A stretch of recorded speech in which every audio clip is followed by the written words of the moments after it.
Hello, everyone. Welcome to another episode of Cast to the Future of CWTF. My name is Curtis. I am your host. I am also the declaration judge of today's episode. We got returning. We got Kevin coming back. He's going to be our judge. We have a newcomer today. We have Molly. She's going to be one of our debaters. We have Danny returning. He's one of our other judges. We got Jeremy coming back, our fourth judge. We have Logan coming back as one of our debaters. And we got Jessica coming back as one of our debaters. Now, today's episode of episode 4 is going to focus on Robert Zemeckis' Forrest Gump, the Oscar-winning Best Picture film of 1994, starring Tom Hanks and Robin Wright and Sally Field. Of course, this movie is about a man with an IQ level of 75. We follow his life all the way from the mid 50s all the way up until probably the early 80s, and we just see as every aspect of his life and how his actions influence other characters around him, from when he's a young boy to when he's in high school to when he's in college, when he goes into the military in Vietnam, when he's a ping pong player for the military, for him being the captain of his own shrimping boat, starting a shrimping business, spending almost 3 years running across America for no apparent reason, and how that influences everybody. And we're going to, before we get into the debate, we're going to share our quick thoughts on the film. Just a little quick 30-minute thoughts. I'm going to start first. I saw this movie for the first time in high school. I thought it was fine. When the first time I saw it as a 17-year-old kid, I didn't really get the hype about it, but I thought it was just a fine. Well, it was fine directed. It was fine acted. It was charming in a lot of moments. So it didn't really do that much for me, but I found it charming nonetheless. Then I decided to do this Forrest Gump as an episode because even though it didn't make a huge impact on me, it made a huge impact on a lot of people, and it is an impactful movie. So why not do an episode on it? So I decided to watch the movie again this past week, and I gotta say I liked it a little more the last time I saw it. Um, the first act of the movie isn't really my jam. But once he gets to the second act, once he gets to Vietnam, once he starts becoming a ping pong player, once he reunites with Lieutenant Dan, he gets his own shrimping boat. Um, it really dawned on me like how influential a character Forrest Gump really is, because even though the movie says he has an IQ of 75, but you don't really know if he's actually really intelligent or he just has that low of an IQ. He takes things literally. He doesn't really understand that much. But what I appreciate most about the character of Forrest Gump is that he just he he just goes wherever life takes him, and he just accepts it. He doesn't question anything. Like, he doesn't question going to the military. Some guy just tells him, "Hey, you should think about your future. Go join the army." Okay. He joins the army. He just does what people tell him to do. When he comes back from Vietnam, and then when he gets pushed into a line to be part of this speech of veterans of speaking against Vietnam, he just gets pushed in the line and gets told to make a speech, and he does it. And he literally does so by talking into the microphone, even when someone tries to hijack their speech and take out all the microphone equipment. He still keeps on talking. He doesn't even have an idea what's going on. But like, there's only a couple things in his life that really matter to him, that are his mother, his promise he made with Bubba, and of course Jenny. Those three things are what revolves around his life and what he strives for. And like, even the scene when he's just running across America, it's so inspirational because he just does it for no apparent reason, but he influences so many people just to go out and be themselves and be free. And I talked about this before when we started recording, but there's a one moment in the film where I actually tears started coming out of my eyes. It was at the scene where he's at Jenny's grave, and I didn't cry because he lost Jenny. I was crying more the fact of seeing the moments when he's spending time with his son. I thought those moments were just so heartwarming and so touching. It felt like throughout all his life, Forrest Gump didn't feel like he had a goal in his life. He just went where life took him. But now that he has a child, now he feels like he has a goal. Now he feels like he has a purpose. He has a responsibility to do is to take care of his son, played by Haley Joel Osment. And that just really touched me, seeing him teach his son how to play ping pong and reading Curious George to him. And that stuff just hit me just so hard. So I really understand why this movie is so meaningful to people. So let's go to Danny. What's your thoughts on Forrest Gump? Wow. So yeah, I actually came to this not late, but like it was I came to it like 8th grade or so, kind of knowing the reputation the movie had. But it was like right as I was really kind of getting into movies and like watching more serious things. So I was like probably 13, 14. And at the time I just hadn't seen anything like it. And really hit me. It was like, for a while, it was like one of my favorite movies. Just something I'd always come back to. And like partly because it is just so watchable. Even watching it before this started, like it's just, it moves so well. It's so charming and so likable.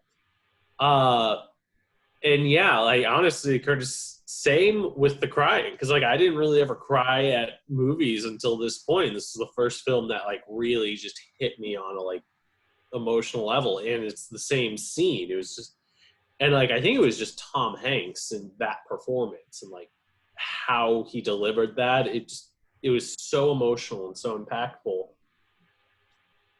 I really yeah, for a while it's one of my favorite movies.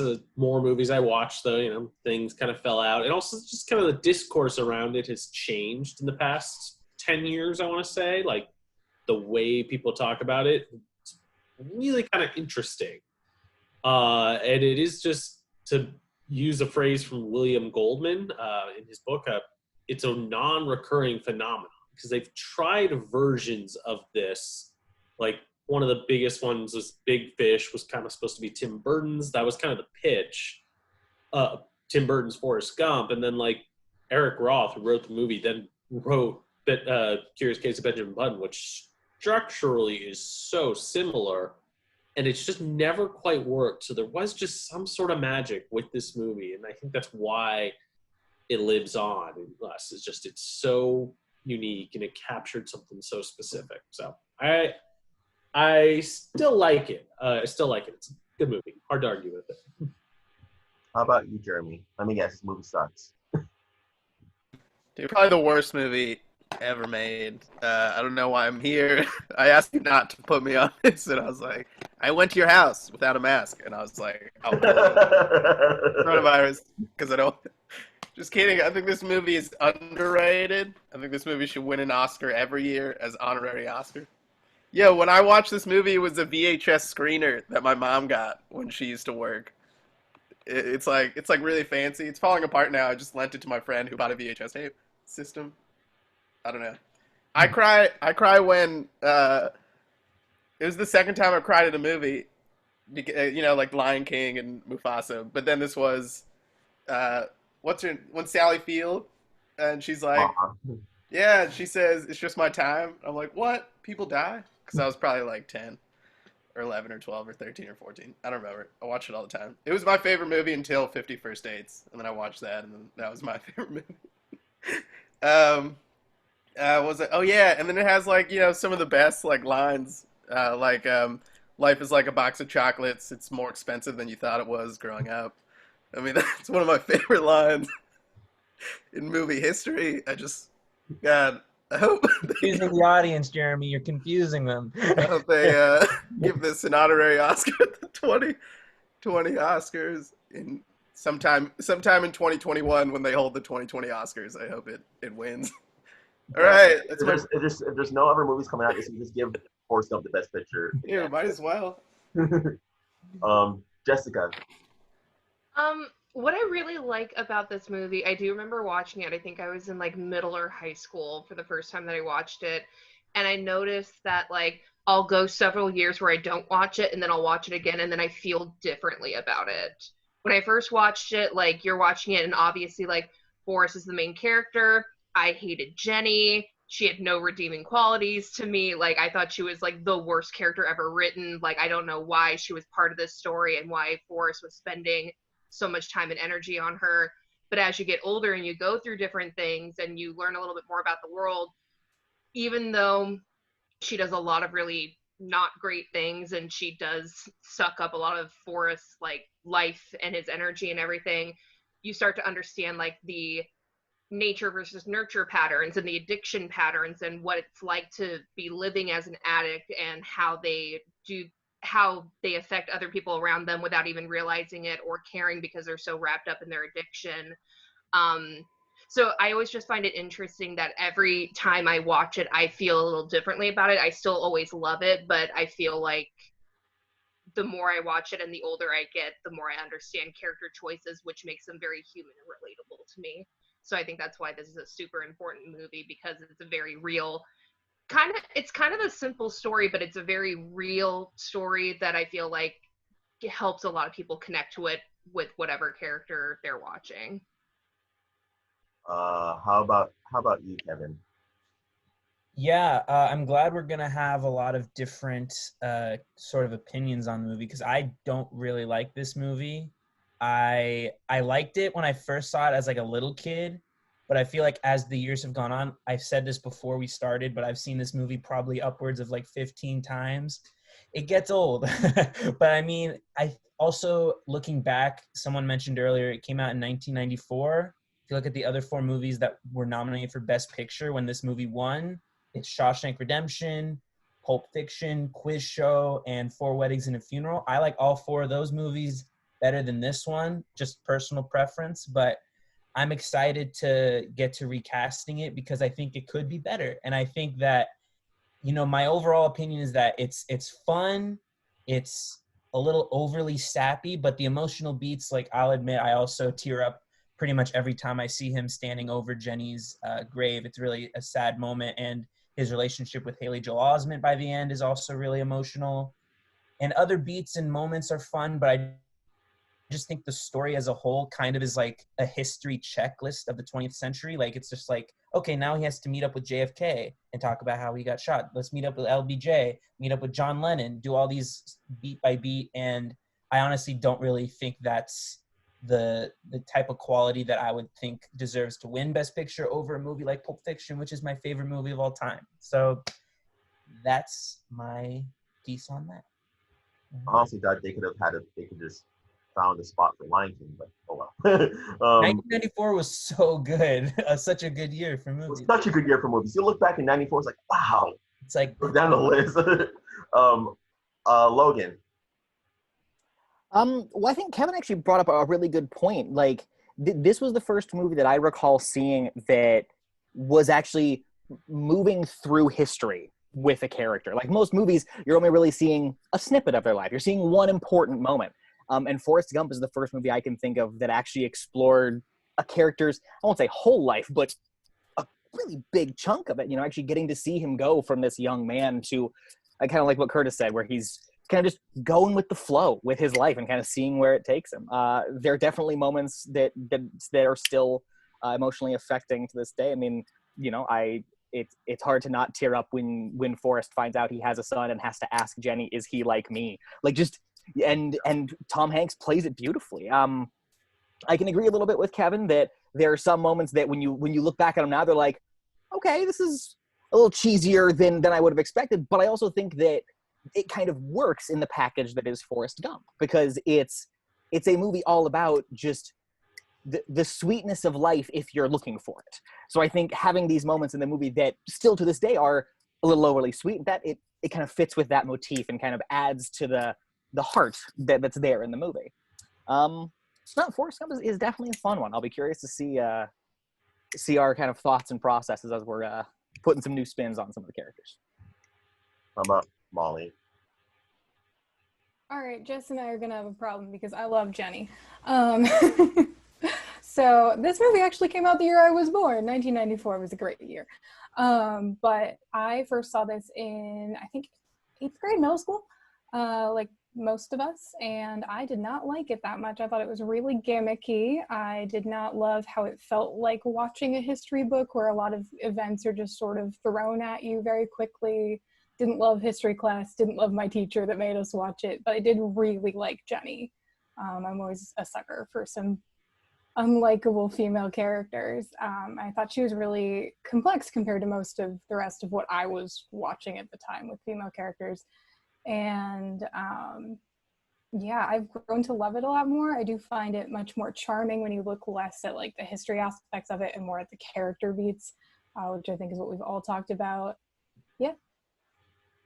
All right. So now that we have shared thoughts on the original movie, we're gonna pretend like that movie never got released in 1994. We're gonna pretend that they made Forrest Gump today, and what cast members would be in Forrest Gump today? Who would be the director? Who would be the director? We're gonna find all about that today as we cast the future. Now, we'll start our debates. We're gonna start off with our first character, who is Bubba. Of course, Bubba is a friend that Forrest meets while he's enlisted in Vietnam. Bubba is part of a family who's known for going out and fishing and catching for shrimp, and he can tell you all about shrimp and how to cook them. And he and Forrest make a deal together that when they're out of Vietnam, they're going to go into the shipping business together. So Bubba is very important to Forrest's life. So let's start casting Bubba. Now, Jessica, who's your choice for Bubba? My choice for Bubba was Donald Glover. Donald Glover, you probably know him best from Community. He played Troy there for many, many years. He also is the new Lando Calrissian for the prequel kind of origin story, thank you, for Solo. And he's also, of course, the star of Atlanta. The reason why I chose Donald Glover is because he is a recognizable face and a recognizable name, but he's also a phenomenal actor. We've seen that with Atlanta. We have seen that with Spider-Man. He obviously was in the new one with Tom Holland. So he is more well-rounded, and I think that he has the capabilities of not only being able to give a great emotional performance, but he can also really deliver on those comedic moments as well, because he does have a stand-up background, a comedic background. So I feel like he's a great actor choice for this because he's so well-rounded, and he just would do a great job, in my opinion. Okay. How about you, Logan? Well, for my choice for Bubba, I went with a little bit different. It'll make sense when I get to some of my later bits of casting. But my choice for Bubba is Joe Keery. Now, Joe Keery, you might know him as Steve Harrington from Stranger Things. And really one of the big reasons that I think he could do well with Bubba is kind of actually something that Jess said, and it's that Bubba, at the end of the day, is a really nice guy. He's a likable character, and you want to see him succeed. And as odd as it is with an actor like Joe, I mean, you know, if you've seen him in Stranger Things, you know that he doesn't start that way. He doesn't start as the most likable character, but certainly by the end of season 3, I'm sitting there going, I want you to succeed in every venture you have going your way, whether it's a shrimping business or just working at the ice cream parlor. There's a certain quality that I think he brings to the roles that I've seen him play. In addition to Stranger Things, I know he's got a new movie coming out called Spree, where he plays an Uber driver who's trying to build that brand, however that may be. But he's even in that, in a role where he is playing something a bit darker, he seems to kind of keep that joy to him, which I think is kind of an important thing for Bubba, because you constantly see with all the heartache that is affecting both Forrest and Bubba in the war, it doesn't really affect either of them. They both just can kind of keep that happy face and kind of keep going. And I think Joe kind of keeps that. With Stranger Things, you'll see him hit these hard situations, and he just like, okay, we're moving with the flow, and he kind of keeps on going. So yeah, that's why I think Joe would be a fun choice for Bubba. And finally, Molly. All right, so my pick for Bubba was Lil Rel Howery, who was in Get Out as the best friend TSA agent. Bubba doesn't have a lot of screen time, and his lines are pretty repetitive. This could easily be an annoying character, so you have to put somebody in it that's capable of giving sort of silly dialogue with less screen time and still leaving an impression. without ever outshining Forrest. And if you look at Howery in Get Out, he is instantly likable, but still seems kind of goofy, but never loses that heart. And Bubba, in my opinion at least, is very much the heart of the film. He makes such an impact on the story and Forrest as a whole, and just where it lines up in the narrative is so important. So it has to be somebody that can really just be the heart of it, and I think he's really capable of that. All right, you three, debate it out. I think everyone has good choices all around. I think Donald is a spectacular choice of the part. Same with Lil Rel. If I had to cut to the quick, I think that we always say there's no small parts, just small actors. I think Donald's too big for this part, if I'm being honest. Like, this is a man who's gone from being a lead in Star Wars and a lead in Lion King. I don't think he's going to take a supporting role as Bubba in something like Forrest Gump. And with Lil Rel, while I agree he is an emotional core for something like Get Out, at least when I watched Forrest Gump, I wouldn't necessarily call Bubba the emotional heart of it. And also, I feel Lil Rel might, at least to me, he just reads as a smidge old. He reads just a little bit older than this young mid-20, early 30-something who's just gone off to Vietnam like Forrest. He feels a little bit too experienced in the world. For I think that depends a little bit on who we cast as Forrest, and since we haven't been there yet, I don't think that that's really a fair criticism. Although I do think that Donald Glover has a very youthful energy, and Bubba has a very old soul. And so that would be my biggest problem with Donald Glover. Well, thinking of the timeline with Forrest Gump, it's supposed to take place, I think, between like the 50s and the 80s or 90s. Yeah, so I think early 80s. Age does have to factor in there as well. I kind of agree with Logan's point that I think like Lil Rel might be a little too old for the part, because Forrest and them, I think they're supposed to be like in their 20s. They're supposed to be younger, and Lil Rel just kind of reads like he could be in his 30s or late 30s. To rebuttal with Logan's point of Donald Glover maybe being too big of a name, he was also a smaller part in Spider-Man Homecoming. He was a recognizable face, but it was a smaller part there, and he fit into the mold. He's just one that Donald Glover is a chameleon when it comes to acting, so I really think he can fit into those big parts, but he can also fit into those small parts, and it doesn't feel like he's out of place in that. It also kind of depends on who we're casting as like Forrest and Lieutenant Dan.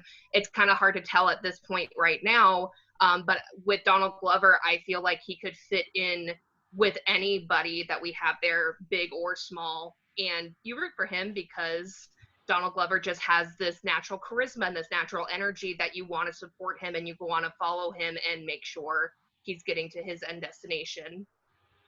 Logan with Joe Keery, I just really think that he would come off a little annoying having such repetitive dialogue. I don't see him being able to pull that off. You saying that you disagree with the actor because of the repetitive dialogue, I could make the same argument for Lil Rel or Donald Glover. They're all working off the same script. Lil Rel has consistent repetitive dialogue in Get Out and pulls it off quite well. The only line he consistently repeats is, "I'm TS, MF, and A," which is more a catchphrase than repeating dialogue over and over again. So using the point of we're just repeating, like, that's just a sign of a bad actor if they can't sell this like similar lines differently. Well, kind of like to go on Logan's point, it does kind of depend on how it's written. With repetitive dialogue, that's not normally an actor choice. A lot of the times it might be like, hey, this is how it's written, or hey, this is what the director is telling you to do because they think it sells the story better. Yeah. So with something like that, I don't think that's kind of speaking to Joe Keery's acting ability, which we all know he has. I haven't seen him in much, to be fair. I haven't really watched much of Stranger Things. I'm sort of and that's fine. But I feel like thing. With that, that's kind of, it's one of those things of you can't really tell because we're not there in the room where it happens. We can't tell if it's a director choice doing this, if it's an actor choice doing this, if it's a writer's choice doing this. We just don't know until. But that's not a choice. He has to say all those lines about the shrimp. That's yes, but I think what we're saying is that you're making an argument as if simply because he has to repeat similar dialogue that Lil Rel is a higher caliber actor simply because he can say similar dialogue. Well, but what I'm saying is that's the way that the argument's being phrased. It makes it sound like, oh well, clearly he's a higher caliber, whatever, so that means he can handle the repetitive dialogue, and it's just different in delivery. And other than that, also, he's white. And depending on what we cast in the rest of the roles, that's taking a role away from someone who isn't. And we haven't cast the rest of the roles yet, so that's... But have you seen, like, his choices for his other roles? My choices for other roles but we're casting are these flipped. one at a time. I'm aware of that. To this, I will ask you a very clear identifying question. And this is mostly I don't remember. Does Bubba have to be black? Like, mostly with how he is written. Is he written where that is an essential part of who his character is? Or is it the fact that he is this man who loves the shrimping business and loves his friends and family? So there are certain characters where their race is an important thing, and I won't argue on that point, but a character like Bubba just needs to be a dude who's believable in the shrimping business. And that could be anybody. That could be an Asian actor, Hispanic actor, a black actor. Doesn't really matter. It's just what fits for the character.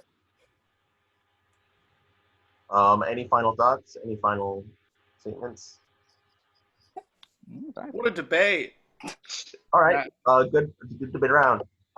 First, okay. So to answer Logan's query about should this character be black? Like, is there an important? Well, in the movie, it's implied that through his family's history, like they were slaves, in a little flashback scene. So I think that could answer your question, Logan, if the character needs to be played by a black actor.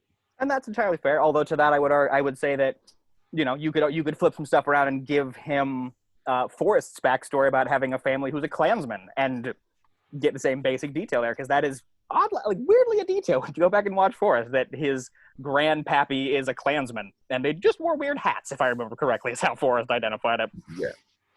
Yes. But I had forgotten that detail. Yeah. But overall, this is a good round. These are very interesting choices.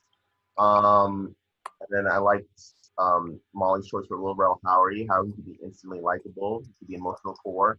I know someone argued that it was Logan argued that he might be a little too old. When I look at Lil Rel Howery, I don't kind of see him as old yet. I can still see him as someone who looks young enough to be in the Vietnam War, seeing how a lot of those soldiers were pretty young guys. But yeah, I can still see him doing that.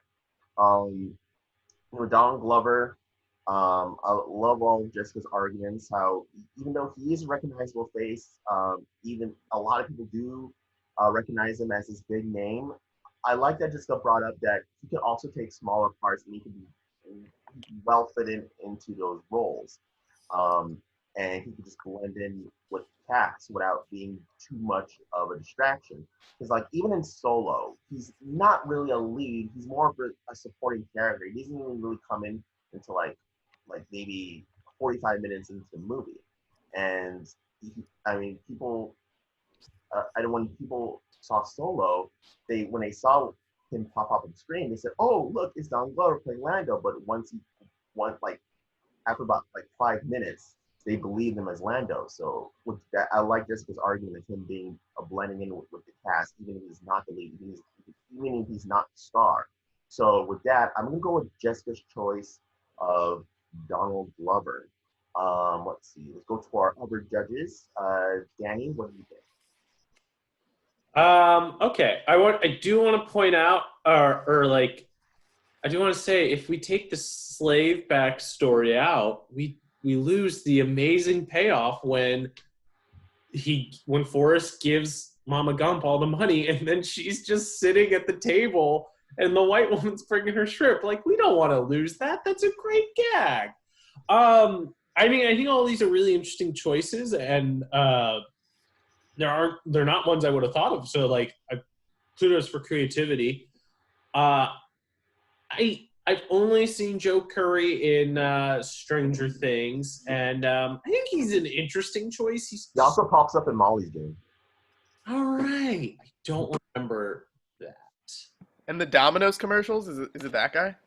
Is it that guy? I don't remember. I think he's an interesting choice. He's just not someone I have a whole lot of familiarity with. And yeah, Logan, you just pitch like changing some of the backstory, and that's just not what I want to see. Like, you know, like we got to change the script for that. So it does come down to Glover or Lil Rel Howery, and did I say that right?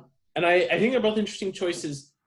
And I think has been brought up is Glover's a little too big, which like, and like that's fair, like the small part in Spider-Man Homecoming, but like even that was like kind of designed to be a cameo. Like, and it was largely because of the campaign to get him to be Miles Morales when they were rebooting it. I think when the Andrew Garfield stuff was going on. And it's interesting, and he's a really interesting choice. I think he could nail the death scene, but he's been like kind of like getting away from the goofiness since Community. Like I think he like really hated being taken that way, because like that was kind of his how he got started was Community and like Mystery Squad or Team or and like all his sketches, and I think he's just Derek comedies. Sorry. Derek comedy, yeah, that's it. Wanted to get away from that. So I don't know how well he would fit in tone-wise there. But yeah, and I think Donald Glover would have been the choice, but maybe about 5 years ago.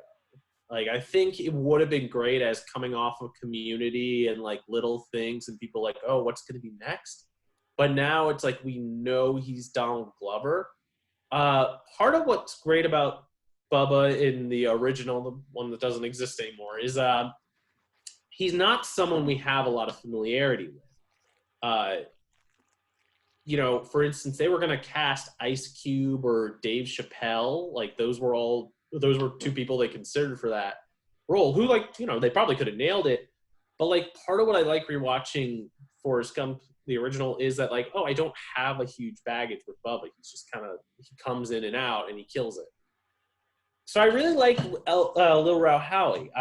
Molly brings up a good argument. He brings a lot of heart to Get Out, and in Get Out, and like in Forrest Gump, I don't know if I would agree he is the heart of the movie, but he is he brings a lot of heart to this movie that has a lot of it that everyone's bringing heart to. And yeah, I think that'd be a really interesting, we talk about like his age, but as you know, we know from, as many people have said, black don't crack. So, I think of Amber Ruffin saying that and finding out today she's 41 when she looks like in her early 30s. So I think like the age doesn't bother. What like I think works is he's a big guy. Like Lil Rel Howery is a big guy, and like you can believe that he's worked on a shrimping boat too. And I think that just really fits in. And he's a guy I've seen Get Out, but like I have not seen a lot of. So I think this would be a really cool part for him to stretch and expand and see what he can do. Yeah, I think he's great. And like, you know, he played either the Joey or the Chandler in the Jay-Z Friends thing, you know, from Moonlight. You guys remember that? It was shot on the lot. It's where they had like, it was like the prelude to the Moonlight music video Jay-Z did, and like it had all these black actors playing the Friends cast. And Lil Rel Howery, He was Joey because Lakeith Stanfield was Chandler, and they were going back and forth. Yeah, and like it's like, oh, so he can still play someone kind of young. In that, like, that's the point I'm getting at. So, long story short, Lil Rel Howery. Thank you for those incredible additional points. I wish I had thought of myself. Yeah. Oh, and Lil Rel Howery is also in Brittany Runs a Marathon. If you haven't seen that movie, it's a pretty darn good movie. How about you, Jeremy? Well, first of all, great stuff, great choices. The correct answer was Cookie Monster, but you guys missed it, so we'll have to go with, you know, because when they're doing the shrimp bit, he'll just talk about cookies, like cookie sandwich, cookie salad, cookie and potatoes. But we have to choose between these three. So, dude, that was a whirlwind for me, because at first, when you guys were giving your first remarks, I was with Molly, and I love that you said that like he's not in it for a long period of time, but he's got to like hit it hard. And in Get Out, he definitely did. And I remember him even though I haven't seen anything else. And like Joe Keery, I do remember from the Domino's commercials, and he nailed that. I think he did a really great job. I mean, they were fun. It might have been Pizza Hut. I don't know. But then I wanted to go with but I mean originally I wanted to go with Donald Glover because I love him and I just finished Community and he's the greatest person ever. Derek Comedy's so good. It's Pizza Hut. Thanks, Kevin. And then like it honestly went in like a circle for me for all your arguments, but I think it went back to I'm sorry to say to Jess and Logan went back to Molly's Lil Ray because it was because I think Jess you said that that you don't think that he's the heart of it. And obviously, maybe he's not the heart. Yeah, maybe he's not the heart, but maybe he's like the lungs. Maybe he's like a couple, he's like most of the ribs. I think he's like, I mean, like he pretty much pushes the rest, or he at least pushes the heart of the story, Forrest Gump, to do the rest, to do the shrimp, to buy the boat, and that leads him on. That pretty much leads to the rest of his life, right? Because, yeah, sorry, Lil Ray. Yeah, that's it. Thanks. All right. Thanks, Jeremy. How about you, Kevin? Well, I'll say that you guys all did phenomenal and that it was a very tough decision just thinking this through right now. I'll start with Logan, with Joe Keery. I don't mind the choice. I just think of, you started out by saying that you see Joe Keery as a really like lovable guy, and that's basically the basis of what Bubba is. But when I see Joe Keery, I can't help but think of like a smart aleck. I don't really think of him as like this lovable, fun guy. Like he's a fun guy, but in a way where he kind of will like poke fun and mock people, and he's a little bit too witty for the character of Bubba. So that's why I kind of took him to the side, and it was for me between Donald Glover and Lil Rel Howery. And I think that for me, Donald Glover isn't too big for this role because there's been several movies, very high caliber movies, where starring role type of actors are off to the side and like side characters. To me, that I think of like Julia Roberts as Tinkerbell in Hook. It's like she's a huge actress, but that's not a big role in that film. So it's like anyone could be in any role and it won't be that big of a deal to me. But what tips me over the edge to pick Lil Rel Howery is the fact that I could totally see Lil Rel Howery being that type of friend figure for Forrest, and being like, his role in Get Out really shapes how people see him, and people see him as like a side character. And I want to see him do a little bit more emotional, dramatic side characters. And this movie would let him, I mean, spoiler alert to anyone who's haven't seen it, it'll let Lil Rel Howery die on screen. And that'll be a crazy, like bizarre thing to see, but it'll also be like a way to show off his emotional chops. And so that's why I'm going to pick Lil Rel. But before I go, I just want to say, Jeremy, you look like you're cosplaying as Lieutenant Dan right now, and I support it. That's all I got to say. All right. Oh, he does have that Lieutenant Dan look right now. All right. Yeah, that used to be one of my stand-up jokes. So I think the vote's pretty obvious. We have Lil Rel Howery with 3 points. So that does it. Lil Rel Howery will be our 2020 version of Bubba. All right. So good round, everyone. Let's move on to the next round. And the next round character will be Lieutenant Dan Taylor. Lieutenant Dan Taylor, of course, is the platoon Forrest and Bubba's platoon leader during Vietnam War in 1969. And during a raid, he gets injured, he gets shot in the legs, and he gets amputated, and he can't use the lower half of his body for that period of time, and he gets into a really, really bad depression because he comes from a family of a long line of military leaders who's fought in almost every war there's ever been, and all of them have died with honor on the battlefield, and he feels cheated because he didn't get that opportunity to die with honor on the battlefield. Instead, Forrest saved his life, and Lieutenant Dan thought he had to go on throughout the rest of his life feeling like an outcast, feeling pathetic, and he becomes an alcoholic, he becomes depressed, and then Forrest comes back in his life, and Forrest turns him around. Forrest kind of shows him that there's there's more to life to live for, and he even becomes Forrest's partner on the shrimp boat. Oh my gosh, love the costume change, Jeremy. And by the end, he gets married. He gets titanium alloy legs, and he becomes a more well balanced person. So let's cast Lieutenant Dan. Logan, who's your choice for Lieutenant Dan? My choice for Lieutenant Dan is Daniel Radcliffe. Now, for an actor like Daniel, coming off of the Harry Potter series, we've seen a wide range of what he can do. For me, whenever I watch Forrest Gump, because we don't really get to see Lieutenant Dan prior to the events of the war, obviously we don't really know who he is.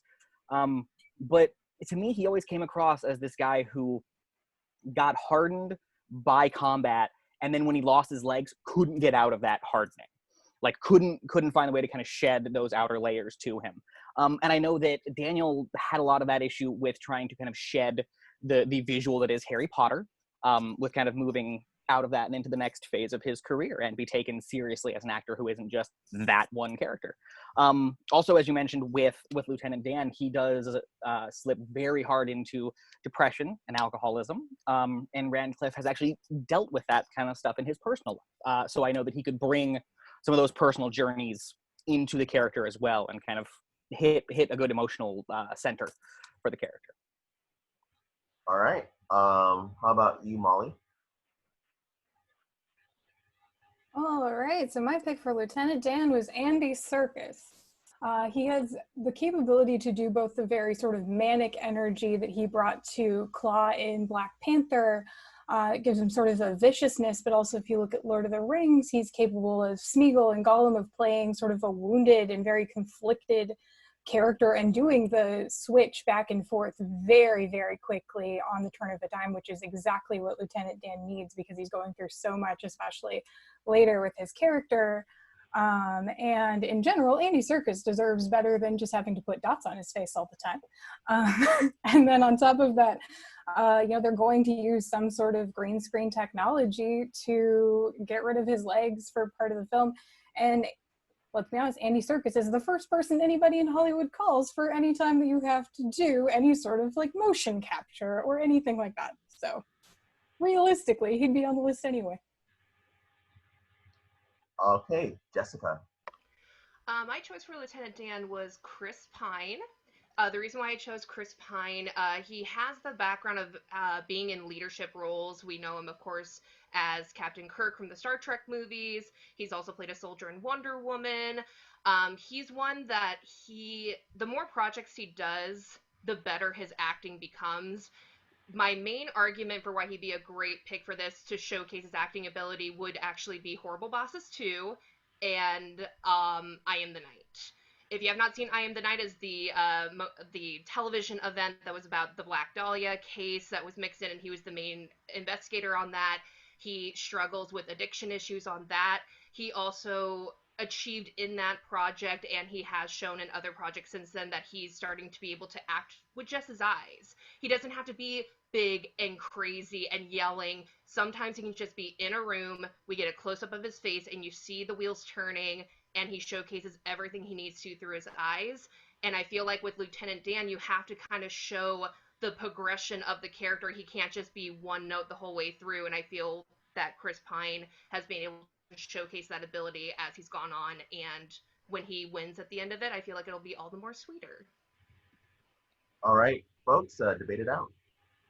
Far be it for me to argue against Chris Pine's eyes, for starters. But all I see is Captain Kirk and Harry Potter when I look at these people, and that's really no offense to them as actors, they're amazing, but really, especially with Daniel Radcliffe, that's all I see. And even with Chris Pine, even in I Am the Night, like he was good, he was very good in that, but even when he's playing sort of a disgraced character, there's still this sort of like honor in his heart and soul underneath. It's not really this broken, empty shell of a man that we really get to see with Lieutenant Dan, or that we should see with Lieutenant Dan. And as far as Radcliffe, I would not believe him as a authority figure over Lil Rel Howery as Bubba. I just don't think he would be the authority figure that we need. And Chris Pine has the opposite problem, where I don't think he's really capable of, or not that he's not capable, but I don't think he's going to be quite broken enough.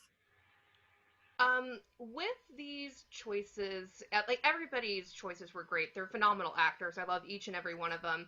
The main issue I feel like I have a hard time seeing Andy Serkis as Lieutenant Dan. Yes, he's a great actor, and we shouldn't think this way, but it's Hollywood, and we do have to kind of go on visuals. To me, Andy Serkis has more of a villain face. He's one that, like, he looks like almost like Lieutenant Dan at the end of the road where all the bad stuff has happened, but I can't really see him as... Yeah. I can't really see him as before he was that broken man. Like, he'd be a great end piece, but I can't see him doing the before piece where everything was fine and moving on. And as far as motion cap goes, I mean, with green screen technology, or like with the taking of Lieutenant Dan's legs, I mean, Charlize Theron is not a green screen actor, but they put green screen on her for Mad Max. I mean, you can put it on anybody. It's just kind of a cliche with Andy Serkis, so I thought I'd throw it in there. But wouldn't you think that maybe he wouldn't want to do a role like that then, if that's like what he's been typecast potentially, but as? does have, like you said, a much, like we've said with this character, a much more dramatic, more nuanced performance to it. And for the first part of his character, he would not be acting with that.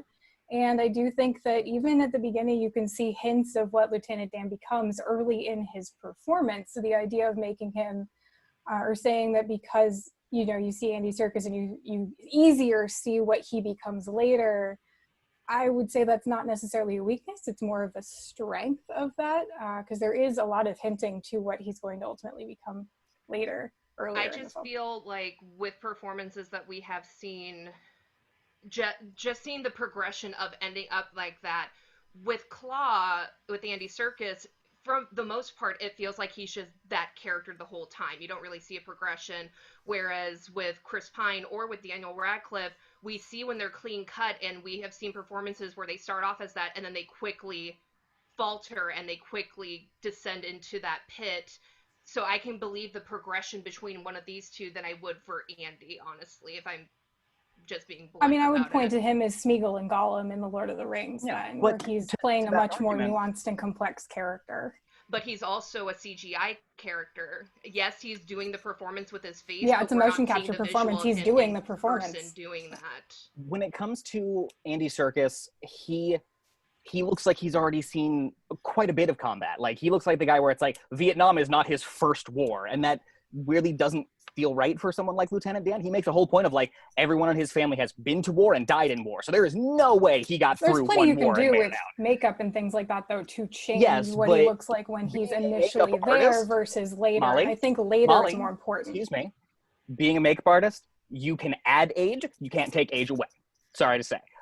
Chris Pine, I really like him as a choice for the part of Lieutenant Dan. But when it comes to Daniel Radcliffe, I mean, Molly, you're saying you can't see him in any roles other than Harry Potter. He's been in things like The Woman in Black, Horns, Swiss Army Man, Guns Akimbo. He has shown since Harry Potter that he is more than just the boy who lived. He is much more capable of an actor than pigeonholing him as just Harry Potter. That's like saying Emma Watson is only as good as Hermione or Rupert Grint is only as good as Ron. They all have the ability to kind of hit those bigger notes that they would need to. And yeah, I think when it comes down to it, I can see.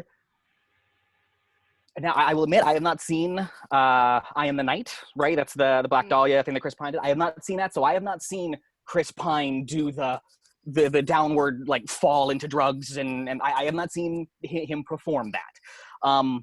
But I don't know, seeing movies like Horns with Daniel, I've seen him play characters who have seemingly had what has made them happy, and it is all taken away from them, and in that moment, their world shatters.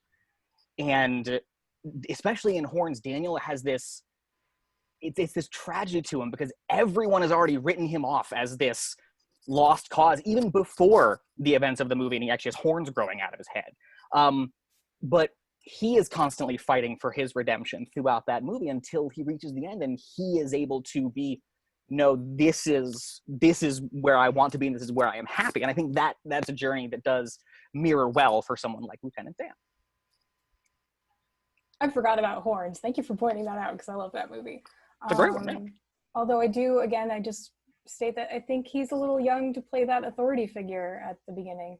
Well, we've seen him grow and be an authority figure, lest we forget he commanded Dumbledore's army and led the Battle of Hogwarts. He is a believable leader figure. I think more so now that he is not Harry Potter, now that he is able to be a little bit older, stubble up a bit, not look like he's 12.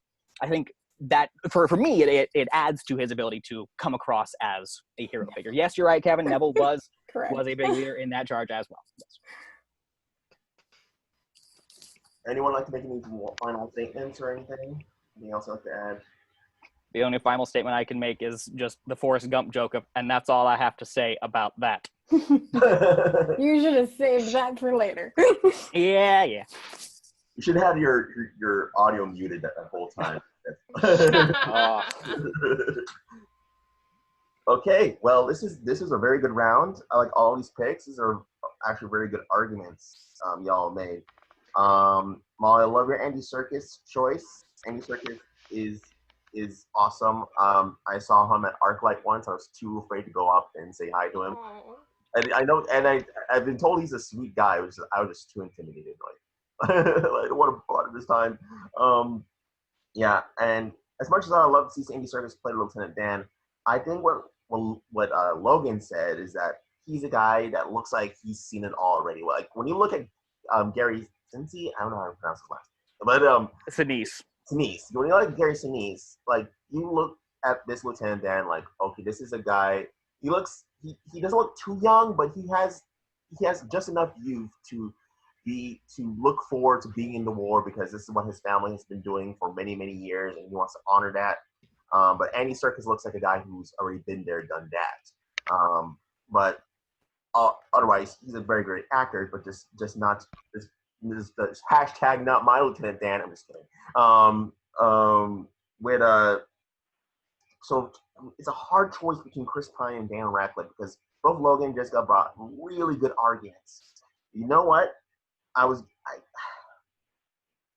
think I am going to lean towards Daniel Radcliffe because as much as I want to see Chris Pine play this role, I think Daniel Radcliffe could nail that person who felt cheated. I mean, not just with his other movies, but even in Harry Potter, even stuff like Order of Phoenix, and when Harry feels like he's just like the world is just after him, and when he feels so angsty and he feels like he just wants to scream and just punch somebody, I think Daniel Radcliffe could nail that other part of Lieutenant Dan who just feels so pathetic, just feels like he has nothing to live for. I just think seeing Daniel play that Lieutenant Dan would be really heartbreaking, but really could really hit you in the gut. So with that, my choice is going to Daniel Radcliffe. Let's see. How about let's go to Danny. This is really tough because you all killing it again. Good round. I forgot you, Jess. You changed yours because if I'm mistaken, you had Don Cheadle. He's my favorite Chester Cheetah. And like in my head, like when I was thinking up to, I'm like, oh, I can't wait to hear the argument for Don Cheadle because that's going to be really tough. I'd make an argument for him too. So yeah, it is tough because you all brought really good arguments to this, and it's hard to narrow it down. I will say, there's the question of can Daniel Radcliffe bring the authority? And I think it would depend on who we cast as Forrest, because Daniel Radcliffe is younger. Like, he's younger than the other two choices, even though, so I looked it up earlier, Daniel Radcliffe's like 31 and Chris Pine's 37, but like, it feels like there's more age. So like, and I just for my sake, I looked up the actors. Like Tom Hanks and Gary Sinise were both about 40, like just under 40 when this So yeah, it would depend. I think it's a really interesting choice because it'd be a really juicy role for Radcliffe. But I do, and I actually like the idea that because Daniel Radcliffe's kind of a short guy. I think he's like 5'6" or so, which I mean not that short, but for a leading man, it's kind of short.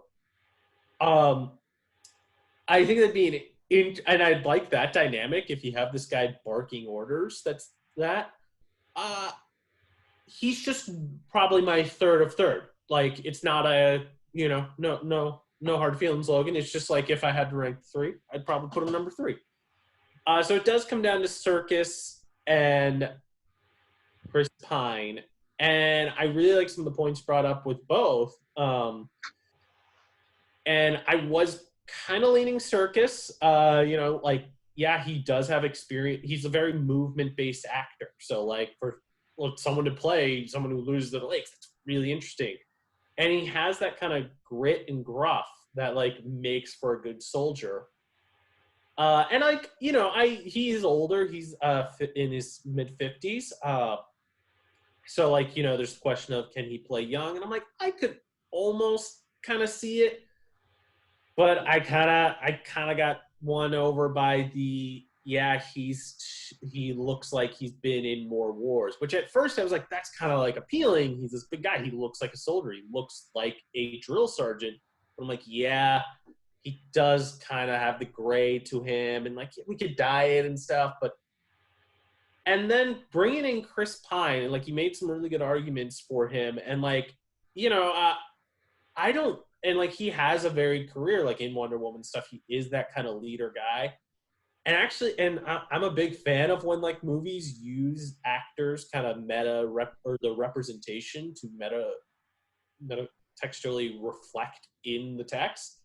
So, like, I like the idea of someone, like, using the guy who played Captain Kirk and the guy who, like, yeah, is this kind of leader, this captain, the Steve Trevor. Tom Cruise is another example of that. There's plenty of examples of like casting it, someone to reflect their the metatextualness. So I think that I also I see, and this is why like I go back and forth because like this is a really juicy role. There's a lot to chew on, and that's why like I think it'd be really cool to see any of these 3 people get it, just career wise. But I'm gonna go with Pine.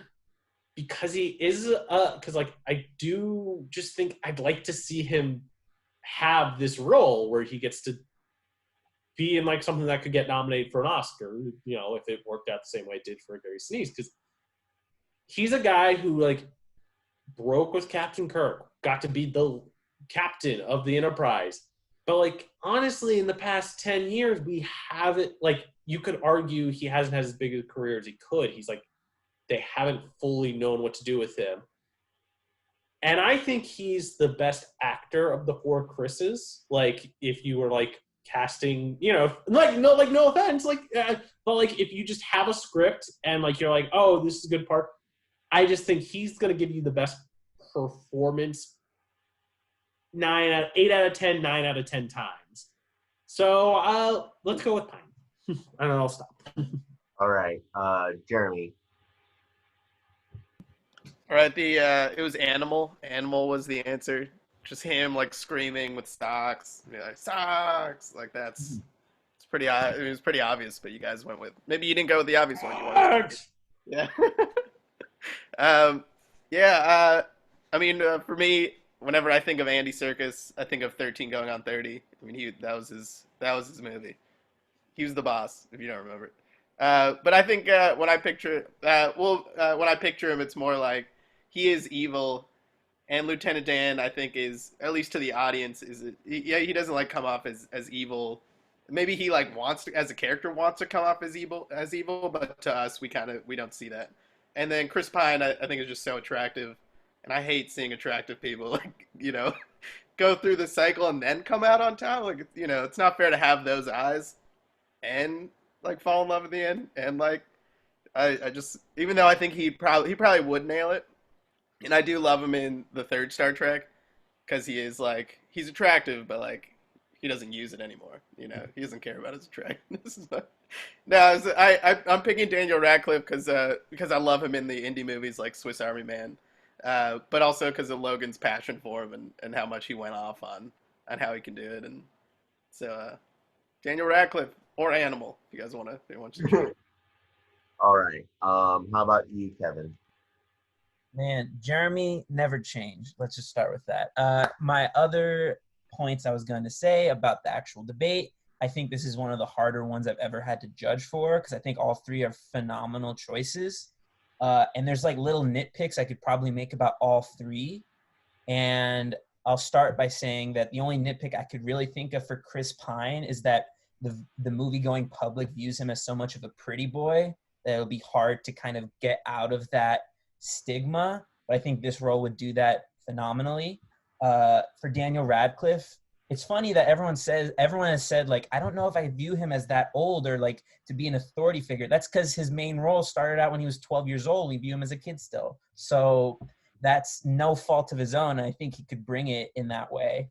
And with the choice of Andy Serkis, Curtis beat me to the punch, but I was going to say, you look at Gary Sinise, that dude is menacing. That dude is evil too. So it's like same. Not really a big deal to me. At the end of the day, I went with the choice that just most excited me. I think all three of your debates and your arguments were valid. The one that most excited me, because I love Hell or High Water, is Chris Pine. And I was gonna pick that one. I'm gonna pick Chris Pine because I would love to see his interactions with whoever we pick as Forrest Gump, looking ahead to your three choices. Their back and forth, I think, will be phenomenal with Chris Pine in the role. So, and that means we have a tie. Okay, so we do have a tie between Chris Pine and Daniel Radcliffe. So, sorry, Molly, since your choice didn't get any points, we'll have you be the tiebreaker between Daniel Radcliffe and Chris Pine. Oh, I hate this. That seems unfair. Just pick whoever I didn't like arguing against more. No. I think, honestly, as much as I argued against it, I think I have to give it to Logan and Daniel Radcliffe, because when I saw that on your thing, my first thought was I'm going to lose because I would cast him. Hands down. Sorry. All right, that's all good. So there it is. That's our vote. Daniel Radcliffe will be our 2020 version of Lieutenant Dan. Good round, everybody. Now, our next character we're going to be casting is Mama Gump. Of course, Mama Gump is one of the most special people in Forrest's life. She raised Forrest from he was a child. She told Forrest not to let anyone judge you or say that you can't be anything just because the way you are. She supported Forrest all the way through life, even till her deathbed. She's a lovable character, played wonderfully by Sally Field. But let's cast a 2020 version of Mama Gump. So, Molly, who is your pick for Mama Gump? All right, for Mama Gump, I have Nicole Kidman.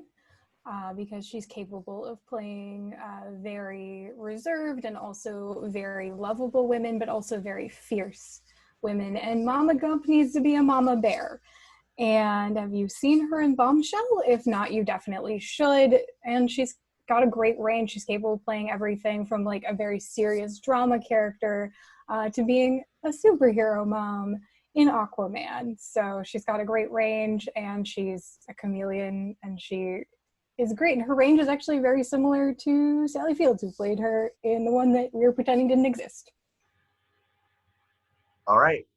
Jessica, who's your pick for Mama Gump? I selected Gwyneth Paltrow as Mama Gump. She's one that she's obviously been in the business for a very long time. She's an Oscar winner. It's a face that we know. I've noticed as she has gotten older, the roles that she's picked have been a little bit more matronly or motherly. The best example of this that I thought was really helped solidify her case for Mama Gump is if you ever saw the Netflix series The Politician. She plays the mother in that, and it's really the first time, because I will be honest, me personally, I am not a fan of Gwyneth Paltrow as a person, but separating the art from the artist, her work in The Politician really kind of showed that she's starting to soften up a little bit. She doesn't have as many hard edges as I kind of assumed about her.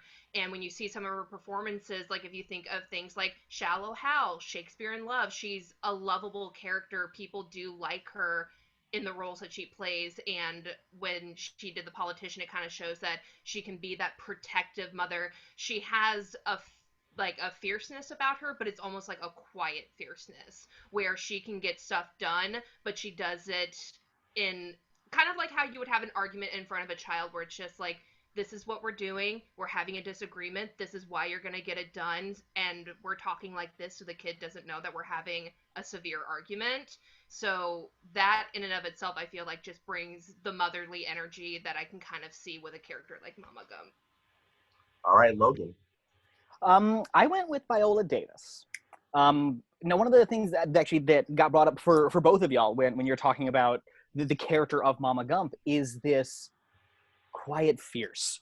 And Viola brings that to a lot of her different roles, whether it's Suicide Squad or Widows. Like she can very much do the stoic fierce. But even when she plays those kinds of fierce roles, you always feel this really deep emotional core with her. Like, every movie I've seen Viola in, like even when she is more villainous, like with someone like Amanda Waller, like you get glimpses of the softness underneath that I think works really well for a character like Mama. This is a character who has fought for everything her entire life and has gotten this house and is raising her son as best she can, while teaching him, like, don't take no guff from anybody. It doesn't matter if you like walk funny because you got braces on your legs or what, like, don't take guff from people. And that is something I certainly see coming across very, very, very well from an actress like Viola. Okay, folks, debating. This is just hard because all of them are so good. Yeah. Like, it's one of those things of like, me personally, I feel like I can't find an argument really against any of these choices with Nicole or with Viola. They're both, I believe Nicole Kidman also has an Oscar. Mm-hmm. Every single one is an Oscar winner. Every single one has played mother roles.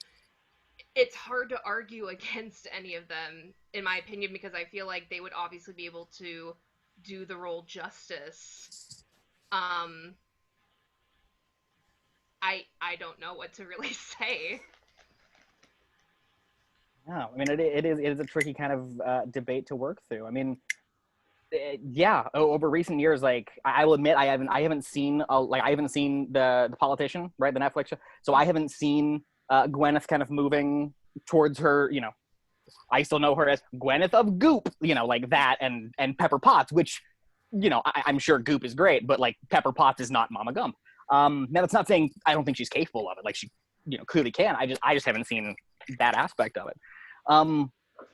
And Nicole is also like she's a really, really good actress, but at least with me, and I know I haven't seen a lot of Nicole's more recent stuff, like Destroyer, where she has gotten to be a little more of the, well, I'll call it the like life's been really rough to her kind of vibe. But in certain movies, whenever I see Nicole and she's playing the characters where like life's been rough to me, at least for me, I've never really believed it all too much. Like Nicole, she always kind of carries herself with I believe more of the turmoil that she went through with her divorce with Tom Cruise behind the scenes than seeing she's been through a hard life on screen. And maybe it's just because she is like she's one of those ageless beauties of our time. Like she's in the same category as like Keanu and Nicolas Cage, where they stopped aging like a decade and a half ago, and just no one seemed to tell them you're supposed to keep doing that. So really, that if I had to make any argument against Nicole, it'd just be that she looks like, even if life's thrown her rough stuff, she just gone, okay, and just kind of rolled with it, which doesn't necessarily feel like Mama, because Mama feels like life throws at her and she goes, okay, fine, I'm gonna beat that down until I get what I want, to kind of keep coming out on top. Did you see Bombshell? I have not seen okay. Bombshell yet. I would definitely point to that performance because that is very, like, also in like the makeup, they did a lot to transform her into the person that she's supposed to be. But that's definitely a role where she is very, like, she's been through a lot and she is willing to fight for the right thing and what she wants, and the good of others as well, which is, I think, something that's very Mama Gump about Mama Gump as well. And as far as Gwyneth Paltrow, I will say I haven't seen The Politician, so maybe I'm wrong here, but she has a very sort of business exec secretary vibe in everything I see her in. She has that sort of New York look, and I think Mama Gump needs to be more like working class and scrappy. Yeah. Viola Davis, I'll get into that in a minute because that's going to be a lot. Yeah, well, I would say with that, honestly, I mean, I could say the same thing for Nicole Kidman. Nicole Kidman sometimes, and I don't know if it's just like the way that she performs or just like how she uses her facial muscles. It's almost business-like. It's a little cold. So I don't really see like the motherly vibe coming from her. To be fair, I've only seen her play a mother in a couple of things, one of which was The Others, I think it was called, where she killed her kids, spoiler alert, and Big Little Lies. And she does great in Big Little Lies, but with Big Little Lies, it's also kind of like a hands-off motherhood because she's very involved with her group of friends and what's going on with her husband and the school, but you don't really see her interacting so much with the children that sometimes, like, looking at just the kind of mom that Mama Gump is, who's a little bit more hands-on and very involved with what's going on with Forrest, and I'm not saying that she's not capable of it, I just have a hard time seeing right off the bat that she could be that nurturing, like, come hug me kind of mama that I feel like you could get from Viola, or as Gwyneth has shown as of late that she's moving towards with her performances as well. I think going back to Bombshell, which is definitely what I was basing this casting off of, there's a scene where she has no makeup on, but it's a very like raw moment, and I think that's what I really wanted to bring here, is because when Sally Fields does it in the original, it's very, Mama Gump is somebody who is like very good at mothering, but also very real and very honest. And that moment, I think, is so true to that. And if you haven't seen it, then this is kind of useless, but take my word for it. And I think she's somebody that can really bring that sort of strength. And unlike Gwyneth Paltrow, I do think that Nicole Kidman does look like she's aging at least a little bit more. And that gives her a certain air of motherliness where when she dies, it does feel like it is her time. I have a hard time feeling like that would work with Gwyneth Paltrow if she was just wearing a bunch of aged up makeup with the way that she looks now. I will say, for me personally, out of the three, I think Nicole Kidman does look the youngest. And I mean, that's neither here nor there, just because these are all women of a certain age, but like Logan said earlier, like, I feel like out of the three, Nicole does look very ageless.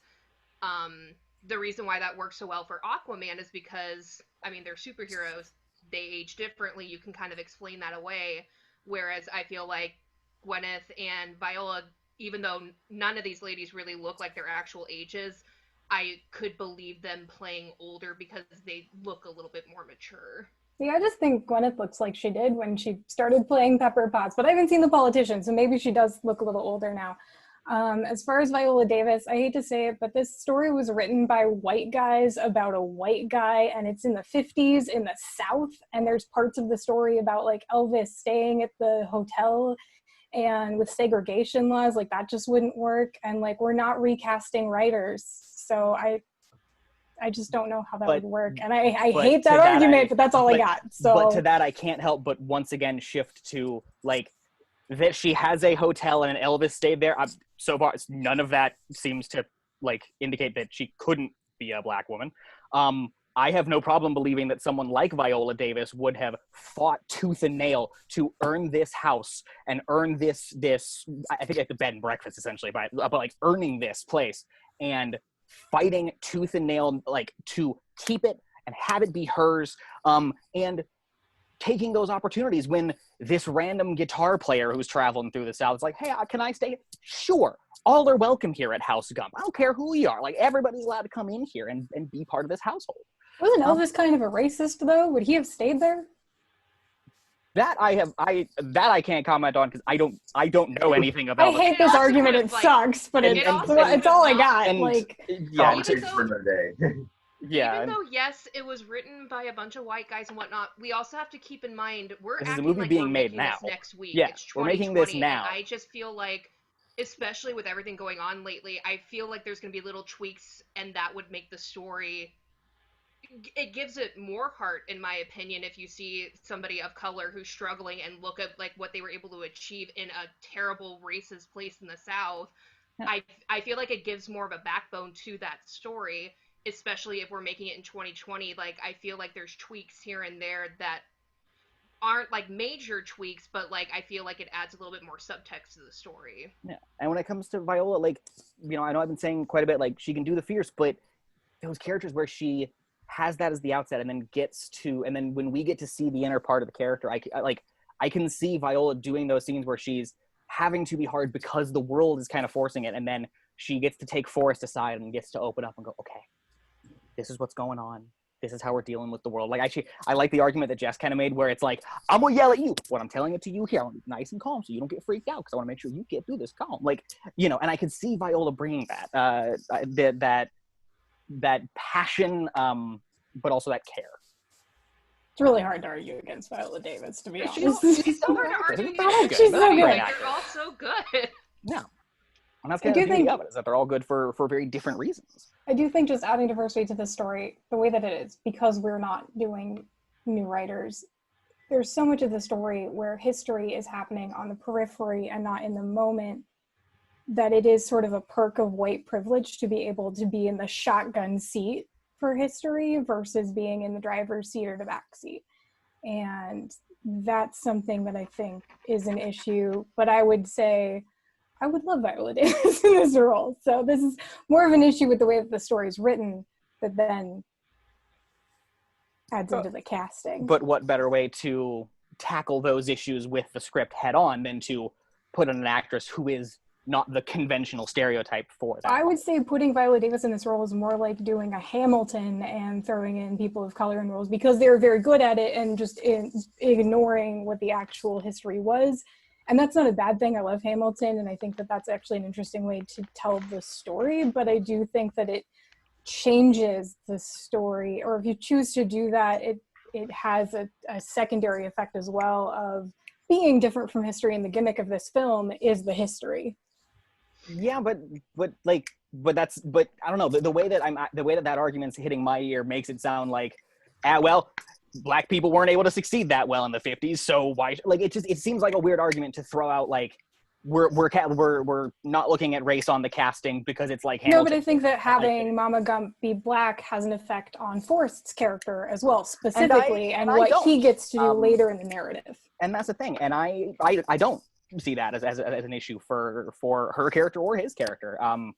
Forrest, if we go with either a Black actor for him or for the mom, it's Forrest as a character, like, whether he's white doesn't really, like, he's just a dude going with the flow. And same with Mama. I think so, like, just picking who's best for the part is really the important thing. It shouldn't matter what race. No, it shouldn't, but it shouldn't. You're right. Which is the point I'm trying to make, is that it shouldn't matter, and we shouldn't be disregarding someone like Viola simply because of her race. Okay. They're all lovely ladies. they're lovely, and I love them, and I would cast them. They're amazing. Wow. Oh, yeah. Almost got a little bit heated there. Wow. This is a great debate. Wonderful choices all around. This one's gonna be a little tough. I'll say with Gwyneth Paltrow, I love the choice. And I think we brought some good arguments to it. It's just that even with your arguments, I can't really see because to me, Mama Gump has kind of two sides to her. She has that mama bear overprotective side, but at the same time, she has that sweet side. And with Gwyneth Paltrow, I can't really see her tough mama bear side. I can see her more calm side. though I can't see her Mama Bear side though, but I thought you still brought good arguments between Viola Davis and Nicole Kidman, because I really love Nicole Kidman. I can really see her play this role.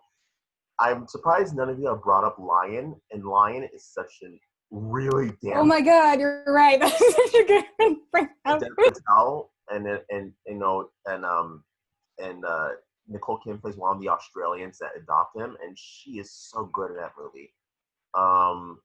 Yeah, I love Nicole Kidman so much. She's a great. She's I um from I think when I saw when I first saw Batman Forever, I hit puberty when I first saw Batman Forever. I saw her in that movie.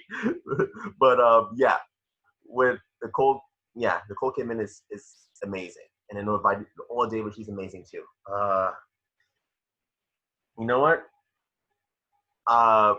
When Logan brought up Viola Davis, I thought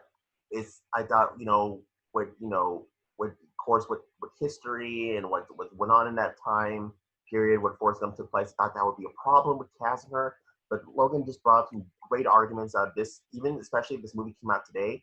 This role could be pretty influential, seeing how this is a character, despite her background, her building up this business, running this bed and breakfast hotel, whatever you want to call it, and being someone who has a big part in Forrest's life, this main character's life. I think that could add so much to the character. What probably wasn't there before with the Sally Field version. So even though I love to see Nicole Kidman play this role, I'm gonna go with Viola Davis. That's my choice. Danny, what do you think? I always gotta be first. Oh God. I hate the argument too. I really do. But I understand what Molly is saying. And I do kind of think, honestly, this movie is a satire of white male privilege. That's kind of because the book is satire. The movie softened a lot of corners. I think there was a cannibalism subplot at one point in Vietnam that I do just, and Logan, you made such good arguments, and obviously Viola Davis is one of the best actresses working right now, and all three of these women are people who arguably should have bigger careers than they have. Let's be honest, Meryl Streep is the white Viola Davis. Yeah. But I do have to side with Molly on that issue, at least, is just the way it's written, that it's about, in some ways, the antebellum South. Even though yes, I could see that she is this woman, because that's one of the big defining things we get from her at the beginning is she's gonna sleep with the principal to get Forrest Gump into school, so that she is someone who would fight and struggle. It's just a bit of a leap, and unfortunately I do think it matters. As as progressive as we want to be, as colorblind as we can be, I don't know if the role of Forrest and Mama are ones we can colorblind cast, which is why we should have gone with Don Cheadle for the other one, for Lieutenant Dan. So it comes down to Nicole Kidman and Gwyneth Paltrow. Both great. I'm going to go with Gwyneth, though, because he talked a little bit about she had a bigger career, and she's doing some interesting stuff now, and she's got this show The Politician, which I also haven't seen.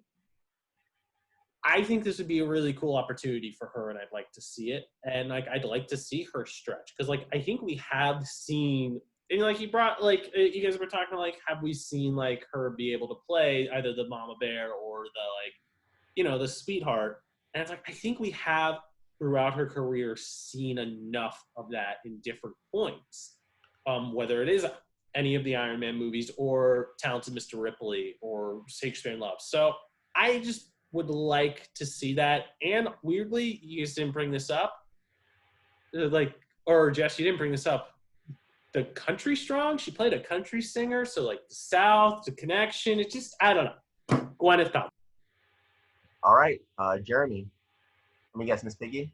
Is Lola Bunny was my Oh, choice. Lola Bunny. Okay, I'm going Looney Tunes now. Okay. You might have known her from Space Jam. What a crossover! What a crossover! Muppets and Looney Tunes. The moment we've been waiting for. Great stuff. This would have been great. I mean, but we're going with your choice, which we're also, I have the same feelings as everybody else. I wish I heard of Gwyneth Paltrow's Country Strong argument, and I also wish I heard Nicole Kidman's Boy Erased argument. I think her and Boy Erased, at least at the end, proves that she's really her Aquaman character and her Bombshell character are very strong, but in Boy Erased she has to struggle with raising a boy who is having trouble in the world that he lives in. And then for Viola Davis, I wish I heard more about Fences as well, which I think she says at the end she was in love with a man who was like the sun, and she who cast a big shadow, and she had to be as strong as she could inside of that. I also love that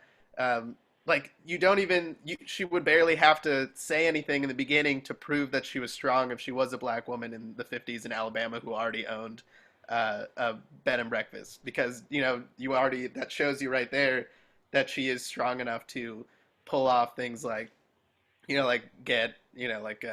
pushing her son to become the greatest ping pong champion of all time, because that's what this movie's really about. So I don't know. So I guess I'm going back with Gwyneth Paltrow. I feel the same way about Chris Pine. I think she's so pretty, and I don't want to, But then again, so is Sally Field. Damn it, I don't know.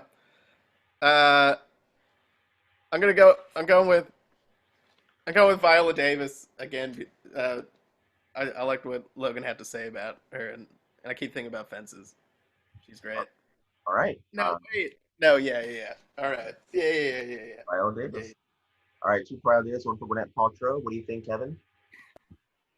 Man, what's funny is being a judge, I have all these thoughts come up during the debates, and then when it comes to my time to talk, I forget all of them, and that's so frustrating. I'll say first of all that I like all 3 of these choices. And the thing with Gwyneth Paltrow, and I think either Logan or Molly, one of you guys said it, that you had never seen The Politician. I think that's pivotal to the Gwyneth Paltrow argument, because that show is incredible and she's very good in it. And I think that role on its own, you can be like, oh yeah, I could totally see her being I almost said Aunt May, different movie entirely. I can totally see her being Mama Gump. But for me, and to me, what Danny was referring to with the whole, not being colorblind with this instance in this role, I don't really find that to be a big issue, because a lot of things within the script are gonna have to change. Because Logan mentioned it earlier, Forrest Gump's background has the Klan in it, and that's not going to make the cut. So a lot of things might be different about the 2020 version than the 1994 version. So and also Gwyneth Paltrow is definitely a mother figure to Tony Stark in Iron Man. So there you go. But at the end of the day, I think my final choice is I'm going to side with Curtis and Jeremy and pick Viola Davis. And as I say that, I just want you guys to know, it reminds me of when Back to the Future, we did that video and Danny changed his choice for Marty McFly. You guys don't have to change your picks, because in my opinion, we should always remember that this is an imaginary scenario, and that the Viola Davis character could be a mother to a white actor or a black actor, because this movie isn't going to happen unless it does, in which case we called it. But you guys don't have to change your picks unless Curtis, who's the head honcho of this, changes that. But that's just my opinion on that. So what was your choice again, Kevin? My choice was Viola Davis. Viola Davis. Okay, so 3 points for Viola Davis. Okay, that's the vote. So we got Viola Davis will be our new Mama Gump. So nice round, everyone. I'll give you a second here. All right, let's move on to the next round, everyone. We are now going to cast the love of Forrest Gump's life, Jenny, played by Robin Wright in the film. Of course, Jenny was, as Forrest has said, they were like peas and carrots together, and they were together ever since childhood. She was the first one that spoke to Forrest on the bus, and they hit it off from there, and they shared a life of love and heartbreak together.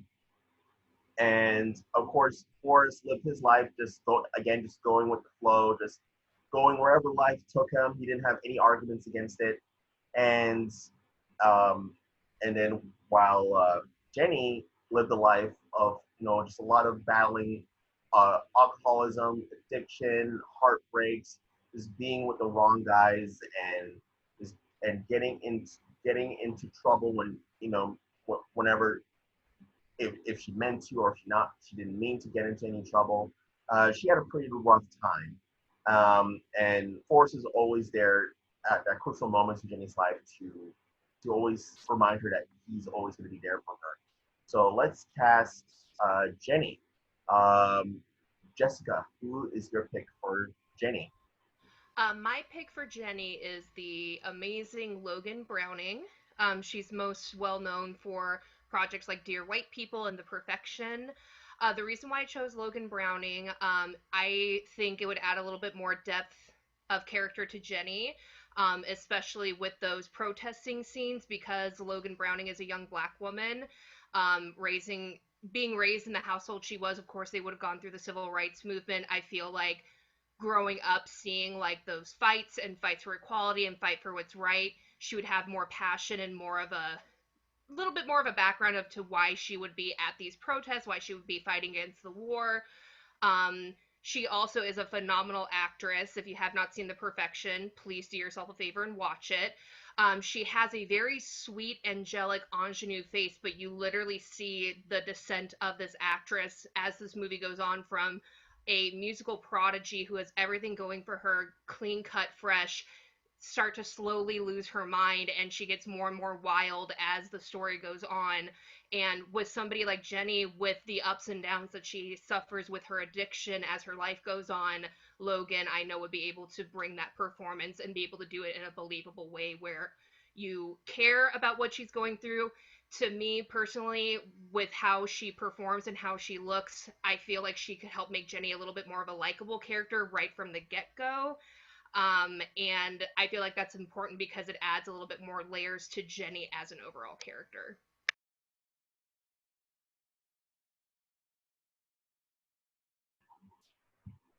Okay, so Jessica, so her name's Logan, her name's Browning, Brow. Browning.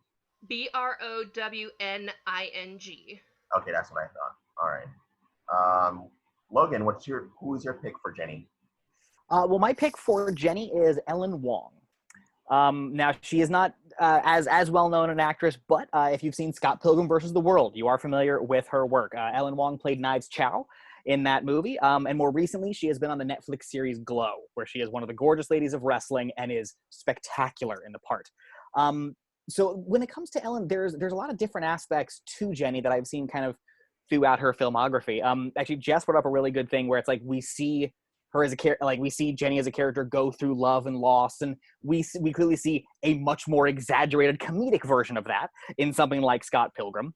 But as Ellen has continued to kind of grow in her career, she's done some like different things like the Carrie Diary. She's done a few kind of darker sci-fi things like Dark Matter, but Glow is really where I feel she's come into her own as an actress. She's had to play someone there, and was actually where she's getting to play two characters on the show with every episode: her stage persona and her behind the scenes persona. And we kind of learn throughout the show that her character has seen some truly horrific events in her backstory. Not to spoil any of them, but because of where her character hails from, she survived a massive massacre that took out a lot of her village when she was a young girl. And we see the pain that kind of brings to her. But what I think kind of works for someone like Ellen Wong as Jenny is actually a quote from Edgar Wright when he cast her as Knives in Scott Pilgrim. He said, one of the things that he loved about Ellen is that she is a sweet-faced young lady who is a secret badass. And I think that is a really good description for someone like Jenny. She is someone who is this sweet-faced young woman at the beginning of the film, but as it goes, we start we as the audience kind of glean what she's going through, and we see that she is a much bigger badass than we're kind of led to believe. I mean, we see Forrest go through all kinds of stuff, but we're following him and we're seeing the praise he gets. Like, Jenny is going through just as much in terms of harrowing experiences, but she's not getting the celebration on the back end. She's not getting the reward that Forrest is getting. She's just met with, okay, here's the next challenge. I think that's an interesting dynamic that Ellen could bring to the role. Okay, and finally, Molly, who's your choice? All right, so my choice for Jenny is Margot Robbie. Like I said earlier, I really love Jenny's character. From the first time I saw this film. I think just having a female character be unlikable doesn't make her unlovable, and Margot Robbie is the queen right now of playing unlikable characters that people love, like Harley Quinn, or my favorite when she played Tonya Harding in I, Tonya. She's also already done something where she's playing a character at different ages in her life as I, Tonya, or as Tonya in I, Tonya.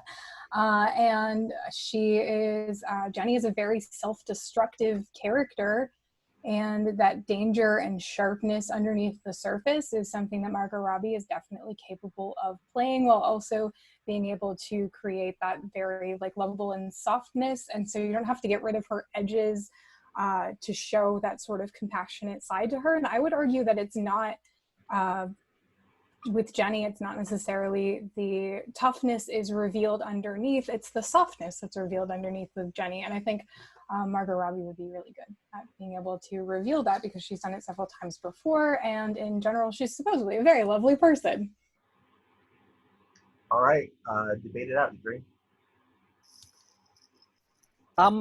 There's something I want to. So, Molly, you said about Margot that she tends to play characters who, and I want to make sure I get the wording right for this. You said that she tends to play characters that you love to hate, or that you kind of they aren't necessarily the best people and you're kind of rooting for them. Maybe it's just me, but I've never found myself hating a Margot Robbie character. Like, even when she's playing characters who are like Tonya Harding, where it's she's not the pristine whatever. All right. I never found Logan, you lost me. I cut out. You were just starting your talk. I'm so sorry. So what I was saying was you made the statement that Margot is good because she plays characters who you kind of love to hate, or they aren't necessarily good people, but you kind of root for them. Lovable, unlikable. Lovable, unlikable. Yes. I never found Harley or her interpretation of Tonya Harding to be unlikable. While I agree that Margot is a very capable actress, with how we are presented with Tonya in I, Tonya, I never found her unlikable. Maybe it's because of Margot's inherent charm, but I wanted her to succeed. Same with seeing her as Harley. I never found Harley unlikable. I see she is a victim of circumstance, but I never found her as an unlikable character. So with Margot, she always kind of I always want her to succeed, and I don't know necessarily how that.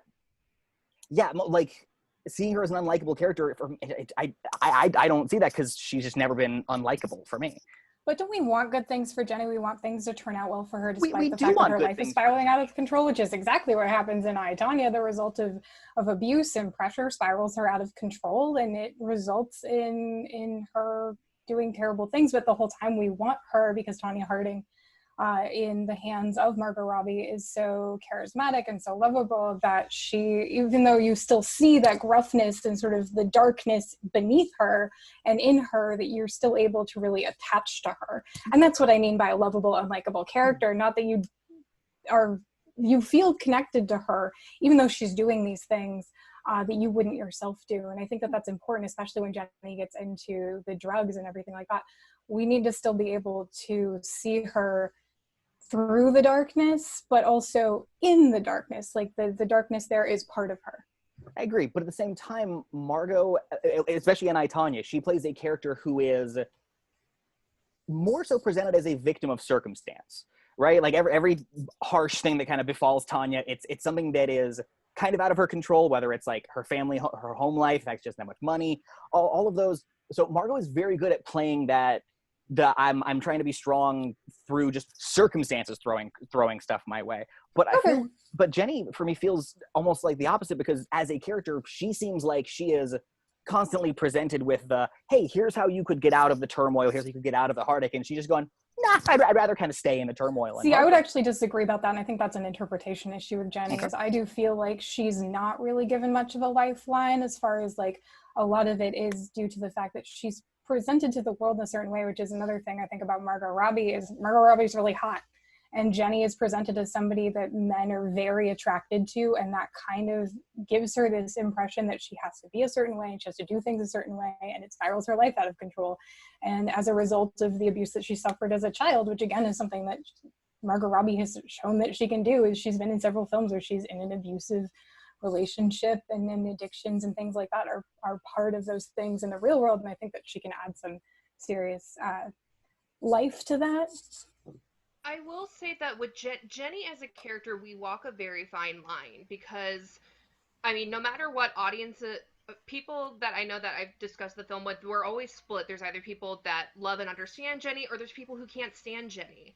And unfortunately, even though she is a very capable actress, Margot Robbie, no matter what, you find yourself rooting for her. Even if she's like the anti-hero, even if she's technically the villain of the story, I think it's just the way that she has this natural confidence and, like Logan said, charm, that you find yourself rooting for her. And with Jenny, I think it's important to kind of show that there is that gray area. She's not all perfect, she's not all bad, and we want Jenny to succeed, that's why but not at the detriment of continuing to do I guess I don't know why seeing somebody as having a gray area versus us rooting for them are completely divorced from each other. I think you can have both. I think she's capable of both. And in the film, their romance is so much a part of the story. And Forrest and Jenny are like Lois and Clark. If they don't work, the story doesn't work. And so if we love her, if we see her through Forrest's eyes and we love her, then we understand Forrest better as well. And the movie works better as a whole. And so if we love her, like Margot Robbie can do, we love the movie more. I feel like that's not giving Jenny her due diligence, because Jenny is not half of Forrest. She's not a support of Forrest. No, but she's half of the love story. Hold on. Jenny is herself a person. And I feel like with having somebody that is much more well-established compared to either mine or Logan's choices, we already have kind of a public opinion about her just as an actress. And every time people see Margot Robbie on the screen, oh, you love her. Naturally, she's a great actress and you want to root for her. With Jenny, it is important that she is kind of a gray area character where, again, she's not all bad, she's not all good, because that's what makes her human, and that's what makes her story, it makes you want to root for her more, and you want her to get out of circumstances, and that's what makes it all the more disappointing when she continually does not make those circumstances better. And I think Logan made a good point of, it also kind of, it's interpretation, it's whatnot, but it's also depending on how it's written, how the character is brought to life. Margot, I just can't buy as a young ingenue that descends into drug abuse and then dies at a very young age because of reckless behavior. I feel like with either mine or Logan's choices, they have that ingenue look, they have that innocence look about them, and then they can also pull off their performance in a very believable way. And honestly, I feel like it adds a little bit more depth to the character than we. Now, I'm not as familiar with either of the actresses that you guys brought up, but I do think that that is actually part of what my argument would be, is the fact that she is a more established actress and she can go toe to toe and hold her own in her own end of the story, and when she's on screen with Forrest in a very compelling way. Margot Robbie has played against lots of really great actors and she's able to really shine. And I guess with Browning and Wong, I just don't know their work, and so it's a little hard for me to say that they would be able to do that and to sort of balance a whole sort of other half of a film on their shoulders. As far as Ellen Wong, though, I do want to point out that, again, I think it would be a major story change, and not just cutting things out or reworking things, but a legitimate, you would have to add in certain nuances with Ellen Wong because of the fact that she's an Asian American, and it would impact the way that Forrest sees the war in Vietnam when he's over there. It also is a really big moment in the film at the end when Lieutenant Dan comes to the wedding and has an Asian wife. And it's such a memorable moment for the film, and it's such great payoff for that character and his situation. And maybe having Johnny also be an Asian American, wouldn't negate that moment, but it does change how it would hit. While I can agree that it would change how it would hit, I think it's to say that, well, it would change how it hits, like that can go for good or for bad. It could make the moment hit more intensely, and it could make the war feel that much more confusing for Forrest, because he is, like, in the original movie, he kind of, there's some line where he's unsure about why they're at war, and it could add this extra layer if he really doesn't understand it, because like he's friends with Jenny, and he already has that kind of interaction with people.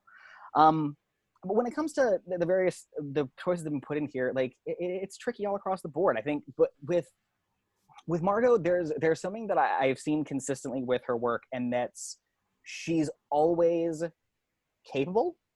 I've never been worried for her character's safety. And I feel like in rewatching through Forrest Gump, I'm kind of always worried about Jenny. Always. Like when we see how she drifts in and out of the story, and we never know if this is going to be the last time Forrest sees her, or if just the world is going to kind of swallow her up. And I've never gotten that vibe from Margot. Like she seems like she could walk in to the worst situation possible. She could walk into a biker bar she seems like she would be the least fit there, and then she'd do like the tequila dance on the bar from Pee-wee's Big Adventure and have everyone her friend. And that just doesn't really necessarily feel like Jenny. I can see between Ellen and Logan Browning, I can see these people who and maybe it's because they haven't had as wide and varied a filmography, but if I was seeing them in the movie, I would worry more for their character's safety. I would worry more for, if we see Logan Browning like getting into drugs, I'd be worried about her character showing up again. Yeah, I think we did. Okay. I just didn't want you to have to repeat yourself again. Nah, I get you. All right. So like I was saying before, Margot just feels very capable, and I'm never worried for her safety. As she drifts in and out of circumstances. I mean, heck, even in movies like Once Upon a Time in Hollywood, where her character's fate is written by the time the credits start, or seemingly, like I was oddly never worried about her in that movie. I was never worried about her fate. Like the confidence that Margot brings to the character, I'm never worried that if bad things befall her, I'm never worried that she's not going to come out of it on top. And I think that's something that Ellen Wong and Logan Browning bring to the table, because they aren't as established as someone like Margot. You will feel for their safety. If this is your first time seeing Forrest Gump and you have no idea what is coming for Jenny's life and her backstory, like you're going to be worried that she's going to go off and get into drugs, and Forrest is never going to see her again. And yeah, at least for me, I never have that feeling with Margot. Well, I mean, for my point, kind of going back to what Molly was saying about how Margot has acted with she's established and she's acted with bigger people. For an argument for my own personal choice, Logan Browning was in The Perfection alongside Allison Williams, who is a more established actor. She was in Girls and Get Out, and she held her own very well. If anything, Logan felt more like the central character as opposed to Allison's, and Logan was kind of going into that she's only been in Bratz movies before this, and she was able to hold her own and give a great performance. So I wouldn't worry whoever is chosen as Forrest or whoever else we choose for this. I have confidence that Logan would be able to hold her own among all the other actors. I also think that for Logan, it gives a great amount of subtext where Logan is a woman of color living in America, where we were just getting done with everything. Like, we talk about Martin Luther King, we talk about Malcolm X, we talk about the civil rights movement and ending segregation laws and Jim Crow and all that stuff, that I feel like Forrest will see what Jenny is going through and have a little bit more care, I would say. And I feel like it also would help the audience understand a little bit more why Jenny makes the decision she does, not just with the home life with her backstory growing up, but also just the struggles that she faces from society, and society telling her that because of her skin color or because that she's a woman, that she doesn't equate as enough in the eyes of the United States of America. And especially if we're making this movie in 2020, I feel like it's important to show that history is clearly doomed to repeat itself because we are not paying attention and we're not listening.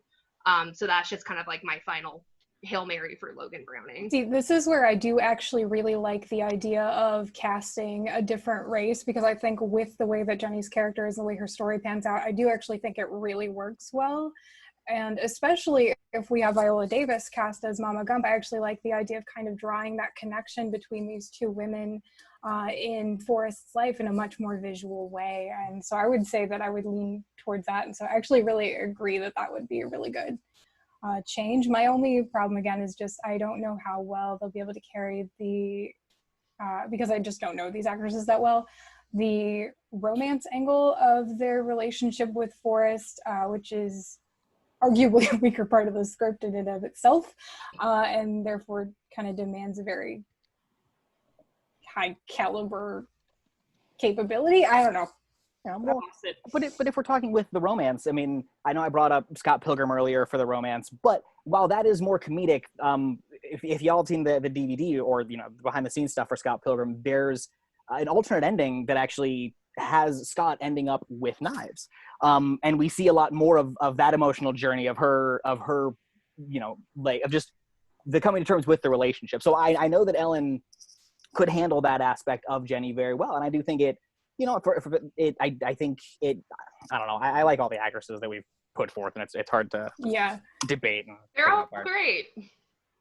Can we just cast all of them? I can just go in and out. Fine.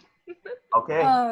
Although I would ask you guys, Logan and Jess, have they ever played any roles where they're playing younger versions of themselves? Because that's an important part of this character, where she's like aging through the story, and arguably they don't do much to Robin Wright to make her look different. Yeah. You just have to kind of know from her acting. We do get bits of that from Ellen Wong in Glow. We do get some flashback scenes where we do get to see a little bit of her life prior to coming to the States. So. You also kind of get that with Logan with the perfection, because like I said, like, you know, starting out at the beginning of the movie, young ingenue has everything going for her, musical prodigy, and then just, if you don't know the movie, it's a revenge story, and as she starts to unravel mentally and she's like hell-bent on revenge, you can see, even like they do some makeup to her obviously, but it's also, you can just see because of how she acts that she has aged 3 lifetimes just because of the things that she thinks about constantly, and her whole life is now centered around trying to ruin somebody's life because they ruined hers. And I will add in that there are already perfect people out there to play young Margot Robbie in the younger people scenes that were in some of the other stuff she was in, speaking of, and we mentioned the innocence of her character originally, and that is something that would be played by a different actress for most of it. Most of adult Jenny is the much more broken Jenny. All right, it's been a good round. A lot of really good arguments here. I'll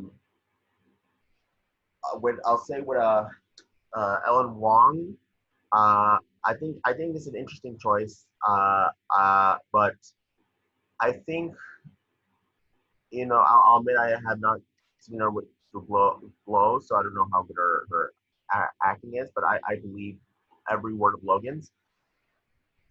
When I see her, I just feel she looks just a little bit too innocent, a little bit too sweet to play Jenny. You know, she might have played it well. I just don't see her with the character traits that Jenny has. So to me, it's between Logan Browning and Margot Robbie. I never really heard, because I didn't see Their White People, and I had to look up Logan Browning, what she looked like. I looked it up, and I'm like, wow, she's stunning. like oh She my has god. the most gorgeous eyes. I'm like I like love her her eyes. eyes. I'm like, oh my gosh, I'm in a trance right now. Um, but yeah, and then of course you don't need to say more about Margot Robbie.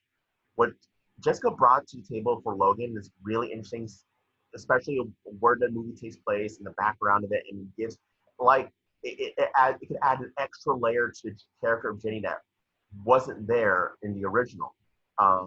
Especially for a movie being released in 2020, it can help really much. And I love what Molly brought to the table for Margot Robbie. I'm surprised she didn't bring up Bombshell again, because Margot Robbie brought a great performance in Bombshell, especially in the scene where she has that phone call with Kate McKinnon. It's just heartbreaking.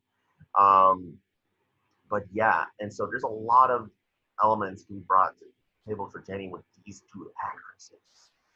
I think, as much as I want to say Logan Browning, I think I'm gonna go with Margot Robbie. Even though she's a big name now, she is a lot recognizable, and even all that, I think Margot Robbie has this experience of playing these really multi-layered characters. Because even in Wolf of Wall Street, going into Wolf of Wall Street, never heard of Margot Robbie, only seen her bits in the trailers.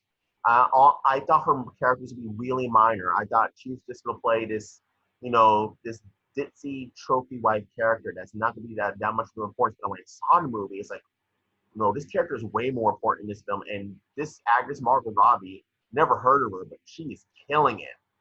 And with Harley Quinn, she knows how to play characters who have gone through so much tragedy and so much abuse. And Tanya, with the experiences alone, I'm going to go with Margot Robbie.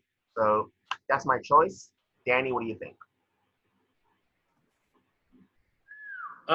So I'll admit bias right ahead, just because I'm not familiar with Logan Browning at all. I haven't seen her stuff, and and then I haven't seen Glow, so only thing I've seen Ellen Wong in is Knives Out, or not Knives Out. She's Knives Chow. Is as Knives Chow. But having said that, you would.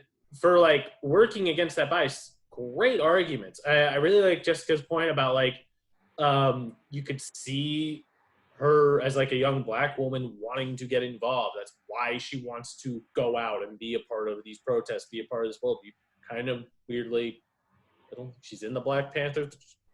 Whatever. There was the thing with the scene with the Black Panthers, yada yada. And the connection to the mother, although I joked, a little bit of Oedipus territory. And Logan, I again haven't seen Glow, so I only know off Scott Pilgrim, but she's so good in Scott Pilgrim, and she should be in she should have had a much bigger career, because she just is incredible. The thing is, we got to go based on the arguments too. I think Molly argued.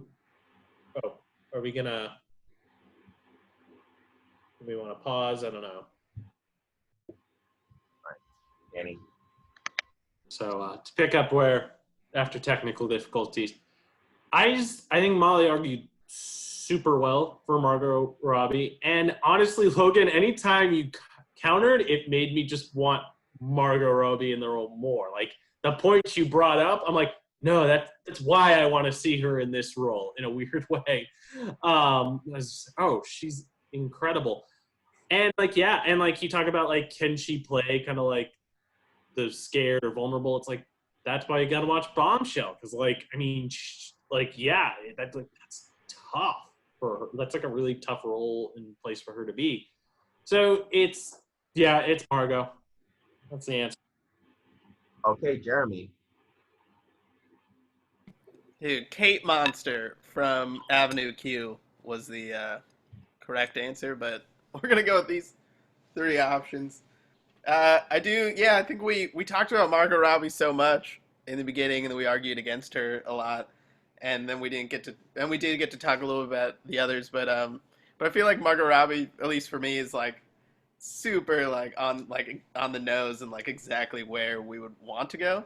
But I feel like if Robin Wright wasn't, and I'd love to see her in the role, but I think it's almost like, I don't know, I feel like we'd let Hollywood win or blockbuster movies win if we gave it to them and gave it to her. Even though like I would love to see it, I just think Robin Wright, at least I knew she did The Princess Bride in 1987. I don't know how like well people thought of her after that. I mean, I was born in 2014, so like I love it now, but like, really great. So I don't know like what it was like back then. So I think I think it would be better to give it to somebody who you don't know as much. So I looked up Logan Browning, and just like Curtis said, oh my God, those eyes, stunning. If she was Lady Liberty, I would actually go see the Statue of Liberty when I have been to New York. Like I would actually go see it if she was guarding New York and all their lives. That's what Statue of Liberty is about, right?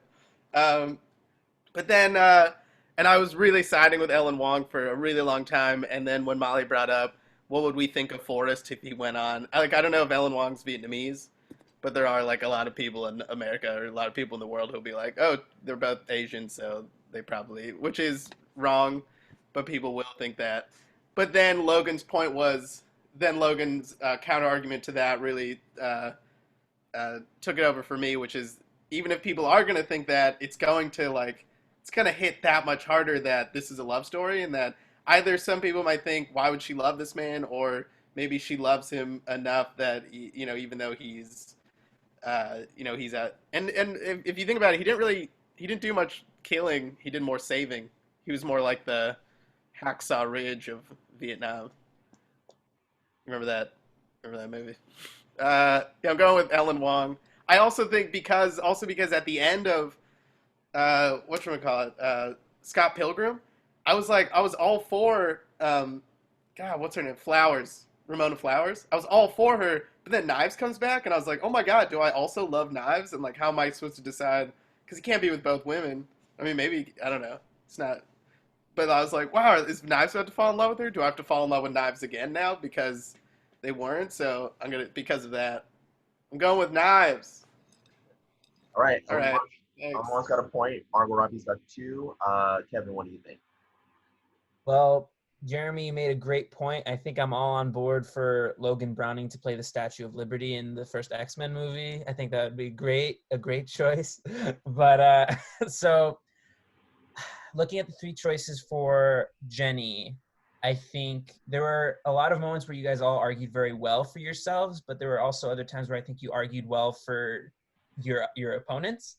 I'll start real quick with Ellen Wong. I think, first of all, with both Ellen Wong and with Logan Browning, I only know each of them for one thing, and that's Dear White People for Logan, and it's for Scott Pilgrim, obviously, for Ellen. I think both of those roles make me eager to see them in more things. The one big worry I have for both of them is that you could argue other people, but I think that Jenny is the second lead of Forrest Gump to Forrest. And I think it's hard to see Knives Chow jump into, obviously I'm not going to keep calling her Knives Chow, Ellen Wong jumping into the second lead of a film when the other things that she's been in I haven't seen. So it's kind of hard to make that justification in my head. And the same with Logan Browning. I really want to make that justification with Logan Browning, especially because Dear White People is a phenomenal show. But I have to go along with what Curtis and Danny were saying and go with Margot Robbie, because a lot of the times it seemed like the discussion of the whole argument was centered around Margot Robbie and whether she would be a good choice or a bad choice. I think that's very telling. I think it's because Margot Robbie is kind of like harkening back to the Future episode. It's like the Tom Holland as Marty McFly. It's like, okay, well, that's really obvious. And it's like, it's such a good choice that it's hard to argue against. So I'm going to go with Margot Robbie. I haven't seen Bombshell, but that's just from my image of what her role is in that movie. You do feel for her and you worry for her well-being, like to the point what Logan was saying. So I think she can do it, and she's a great actress. She can pull off the whole emotional spectrum. So also, I always forget it's her in Bombshell. All right, so the vote is 3 for Margot Robbie. So Margot Robbie will be our 2020 version of Jenny.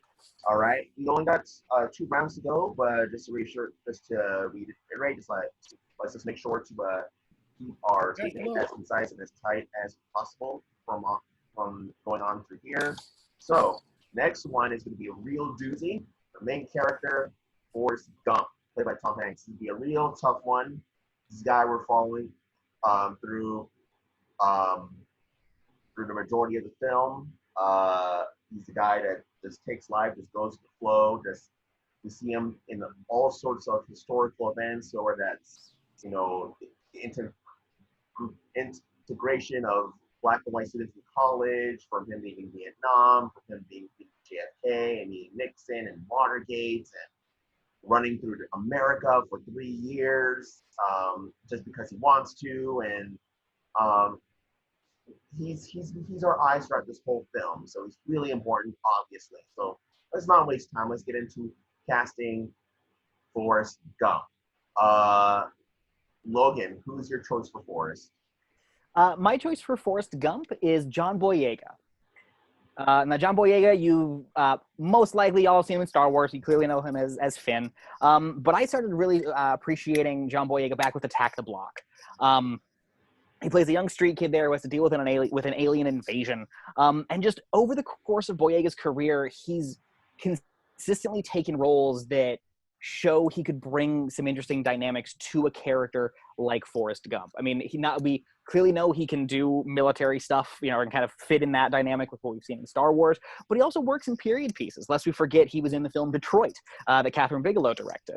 But the one thing I always kind of have with John Boyega is that, like, we've kind of talked about it before in some of the various respects, but he's someone where whatever movie he's in, whatever role he's playing, I want him to succeed, and I want good to kind of come to his character, and certainly with Forrest, that's definitely a big thing. Like, we see life just thrown at Forrest left, right, and center, and he just kind of goes with the flow, and you want him to succeed because you want Forrest to succeed. And I think Boyega can bring a lot of that charm and attitude to the role. All right, Molly. All right, my pick for Forrest Gump is Bill Hader. My first reason for this is because he's a very good physical actor. If you watch like his SNL sketches and how he is in Barry and how he is in It Chapter 2, they're also incredibly different. And Forrest isn't just a funny voice character. There's a physicality and a presence to Forrest that's very specific. On top of that, he's a very good comedic actor, and Forrest is a very funny character. A lot of Forrest's charm is in the humor, but he's also able to do very serious moments. He really carries a lot of the end seriousness of It Chapter 2, and that's something that made me cry, and I don't cry at anything. And in addition to that, he's also able to do sort of that darkness beneath, and Forrest is a character that has a very threatening vibe at times, even if he himself is not necessarily aware of it, which is incredibly similar to what Bill Hader plays with Barry, even though with Barry it's a much more violent kind of darkness. And Barry is also, like Forrest, presumed to be on the neurodivergent spectrum somewhere. So he is capable of playing characters that have those nuances and delicacies. He's also, I believe that in the Killer Clown movie Part 2, he sees a killer clown. And this is a movie that, with the updates that would have to be made to make it in 2020, would be made primarily with special effects. And I think it's important to bring that kind of believability to the role. Jessica? My choice for Forrest Gump is Taron Egerton, probably most known for Rocket Man, Kingsman, Eddie the Eagle. The reason why I chose him, I mean, yes, we all know him as a very talented, very good-looking actor from Kingsman. With Kingsman, he proves that he can do action, he can do physical stuff, but I want to look more closely at his projects like Eddie the Eagle and Rocket Man, where he is starring as the main character in a biopic.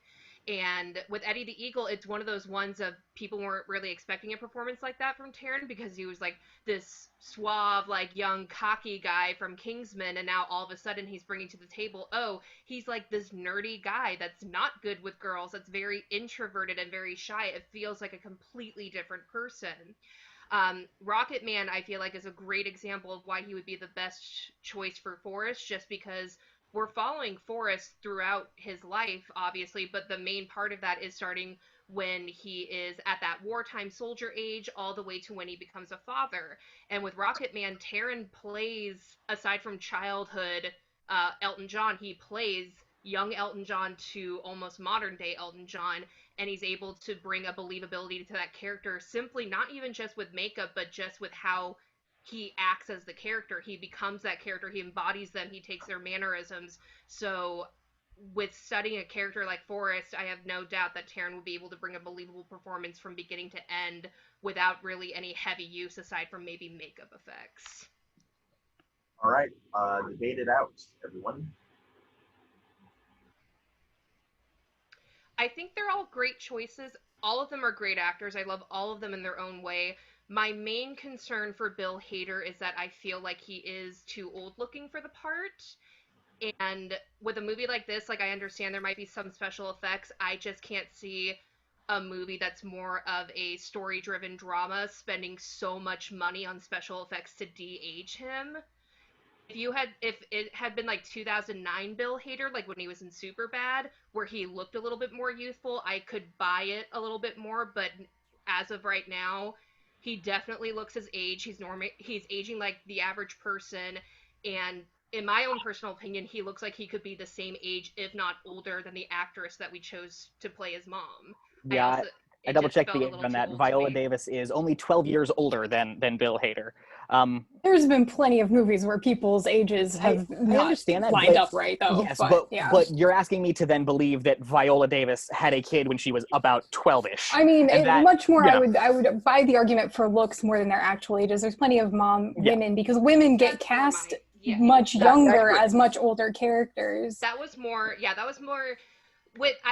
It's always hard nowadays because there's also like kids that are preteens that look like they're 23 now, and vice versa. So mine was more based on the look. Bill Hader, just to me, unfortunately, out of everybody else that we've casted, he looks much older. He would look older than Lieutenant Dan, in my own opinion. Yeah, I actually feel that's fair, but that was an argument I actually had with Daniel Radcliffe, was he looks too young.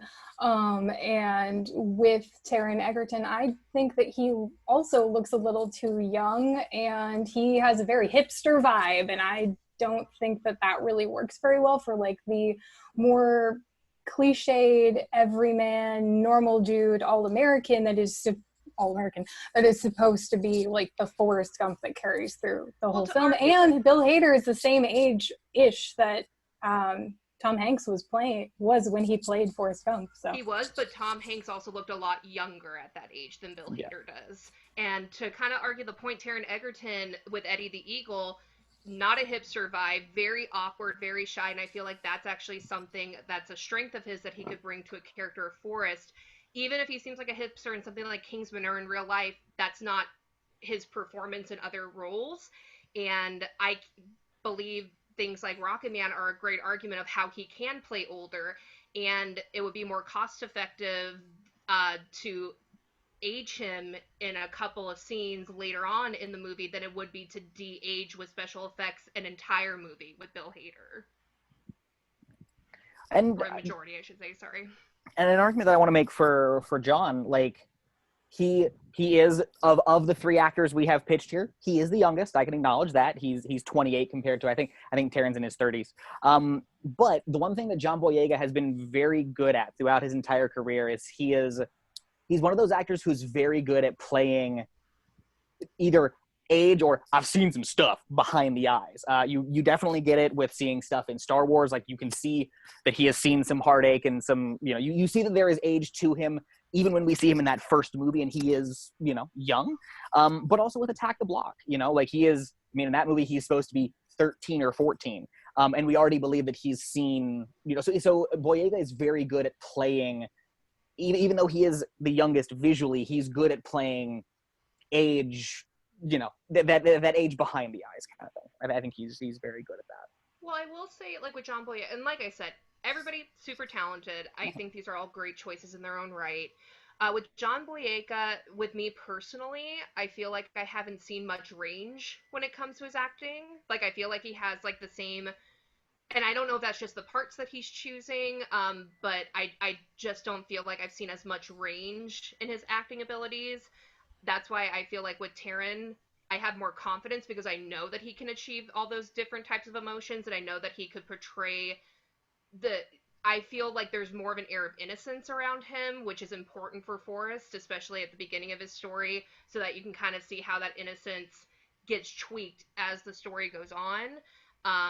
And I have a little bit more confidence in how he could portray and bring that character to life in a believable way.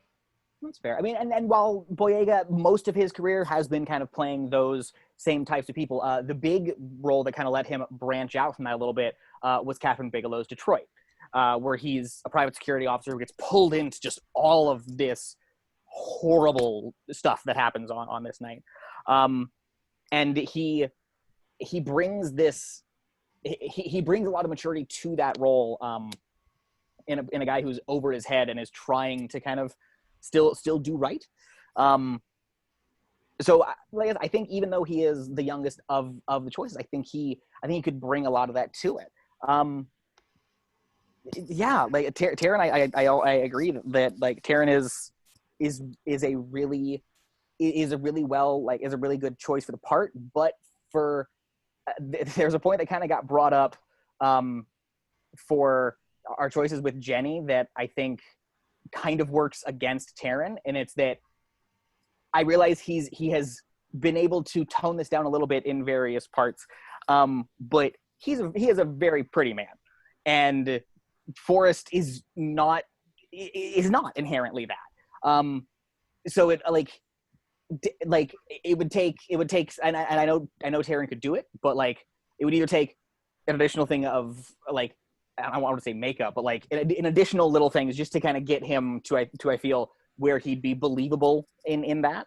And I do mirror the thought said earlier about Bill Hader. I love Bill Hader, I really do, and I do agree that like if we were talking earlier, but like Bill Hader when he was first joining SNL, like that era Bill Hader, yeah, he'd be spot on for it. But especially as we get into older Bill Hader, like he is a very physical performance, and you know he has his physicality in roles tend to be very big and boisterous. And Forrest isn't really that. Forrest is very much a kind of quiet, stoic. And I haven't seen Barry, and I know that's another big one for him where he does probably shift into that a little bit more. But yeah, when it comes to Bill, I think he is.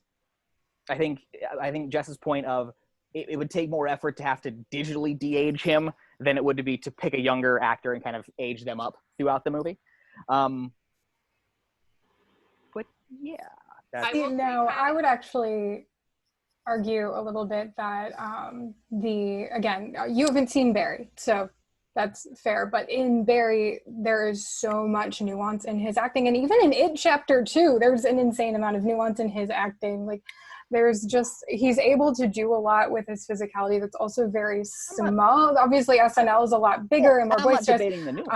So I don't think that that's a fair criticism per se. I also think Bill Hader would be able to go toe to toe with Margot Robbie and come out still standing like a star. To quote one of the articles that came out after It Chapter 2, It Chapter 2, first reactions, critics call Bill Hader's scenes stealing and Oscar-worthy, and that was up against Jessica Chastain and James McAvoy. I think John Boyega runs a little bit of the risk, and Taron Egerton run a little bit of the risk of being sort of lost under Margot Robbie. And Viola Davis. Well, first off, to kind of rebuttal with what Logan brought, that yes, we know that Taron is pretty. He's a heartthrob. I love him. But if you see his looks in Eddie the Eagle and in Rocket Man, these are not attractive, like conventionally attractive characters, and he's been able to achieve that and give a performance so that his looks are not distracting. You're paying attention to his performance, and that's just with like changing of hairstyle, adding facial hair, adding a toothpiece or a mouthpiece, sorry. And so I feel like with looks, we know, and he's proven that you can change his look and now you can focus on the performance.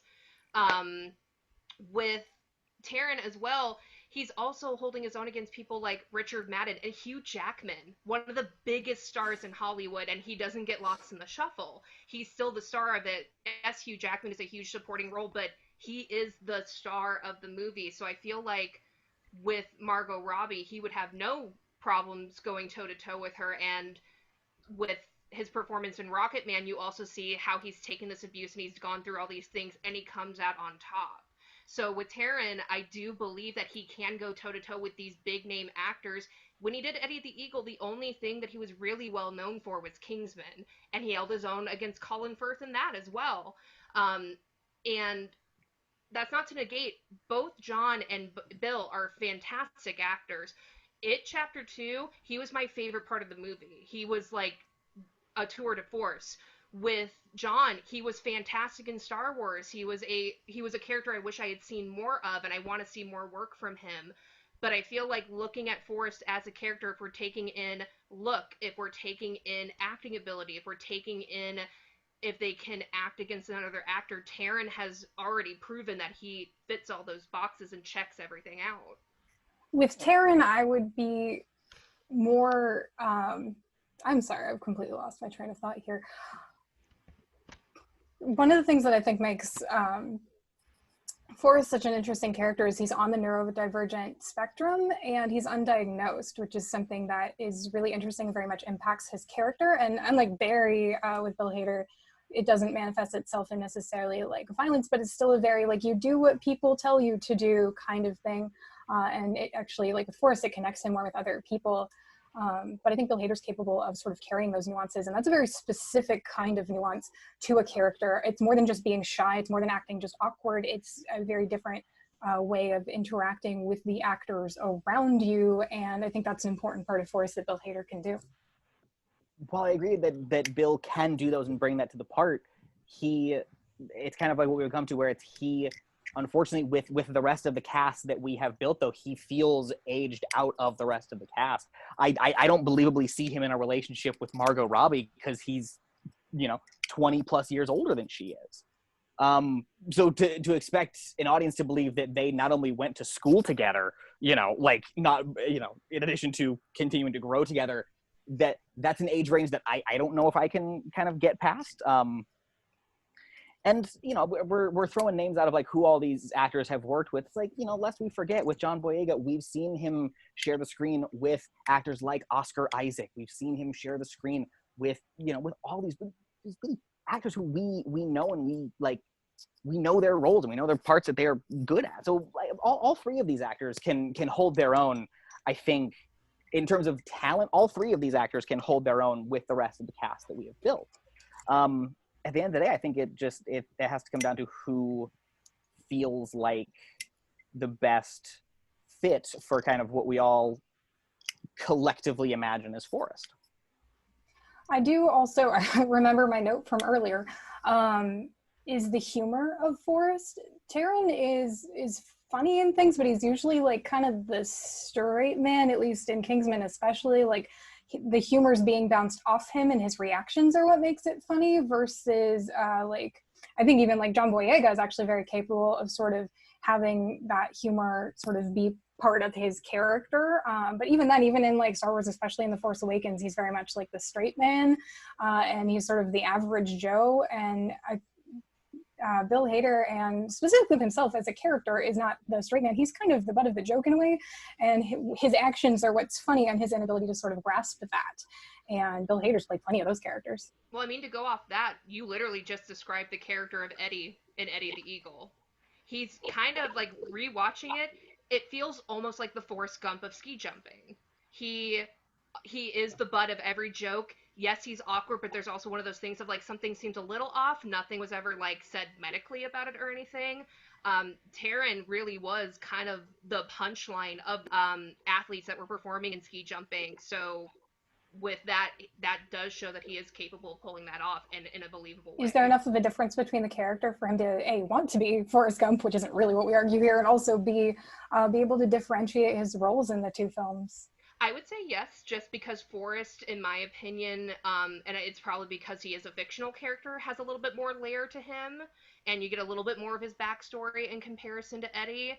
And Taron is just an actor that's capable of being able to give a performance where it doesn't feel like the same person. Because they are two completely different characters, I think that you would definitely be able to tell the difference between the two. And with something like this, especially with the lineup that we have, and hearing the story, it definitely seems like something that he would chomp on the bit for, especially with breaking out with Rocket Man. Okay. I guess my other thing, are we done? Am I on time? Your last thing point. Consider your last thing point. Okay. No, this isn't good enough to be a last point then. Never mind. Okay. All right. Well, a good round overall. Wow. Really good heated arguments over this one. Well, it has to be. It's the main character. I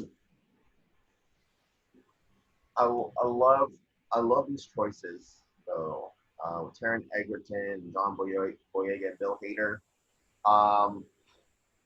And Molly, I love your arguments for Bill Hader. I love that you brought so many examples of how much acting range he has, how much scene stealing experience he has. And I love that you brought up really late in the debate about humor and comedy. That comedic time for Forrest Gump is important to his character, is important to the performance of that character. I think Bill Hader the thing that doesn't want me to say Bill Hader is the age thing. That's pretty much it. And Jessica did say that, even though Bill Hader is around the same age as Tom Hanks was when he did Forrest Gump, Bill Hader does look a little bit more aged than what Tom Hanks did. I think it'd be a little bit distracting. It's between John Boyega and Taron Egerton, and I love these choices. I love what Logan and Jessica brought for these actors. And as much as difficult as it is, I think my vote will have to go to Taron Egerton, because with John Boyega, I love what Logan brought up about John Boyega does a lot of acting with his eyes and his facial expressions, and that's really important to Forrest as well. And he knows how to play these stoic characters. It's just I think it's the comedic aspect of the character that led me to my decision, because even though Finn does have comedic moments in the Star Wars sequels and some one-liners, they're not. Forrest is known to have more charming, more lovable, more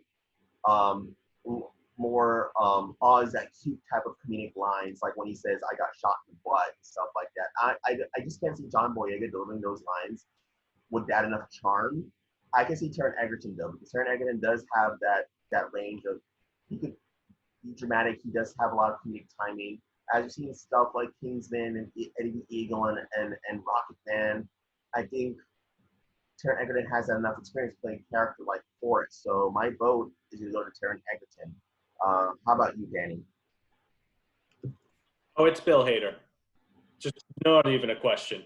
Like, he's the best actor of the three. He's got the most range. He can do the comedy, like all the points you brought up. And I mean, like, he's a little older, but like, to me, he doesn't look that old. And like, again, Tom Hanks was the same age, and like they have to drop him down to being 18 and whatever. I just think he's the best, most interesting choice. And yeah, I don't even honestly have much to say. You guys kind of said it all. And every point Molly brought up there was exactly. I'll be honest, as soon as you guys posted this cast, I was like, no, it's Bill Hader. That's just the right choice. Yeah. Jeremy. Dude, you said it, Curtis. Jeremy Weinreich was my choice for this. You might have known him from being in the background of The Rookie, or This Is Us. He was considered for X-Men 2020. Just missed it. I think he was like one or two people off. This is also Pizza Hat, in case anybody thought I was trying to be Delroy Lindo into Five Bloods. But Yeah, when I think of John Boyega, I think he's just like so cool, and he's got this loud confidence. And same with Taron Egerton, like really cool and loud confidence, even in Eddie the Eagle. Like I know I think that was like honestly that was like if you didn't bring it up, I wouldn't even considered him.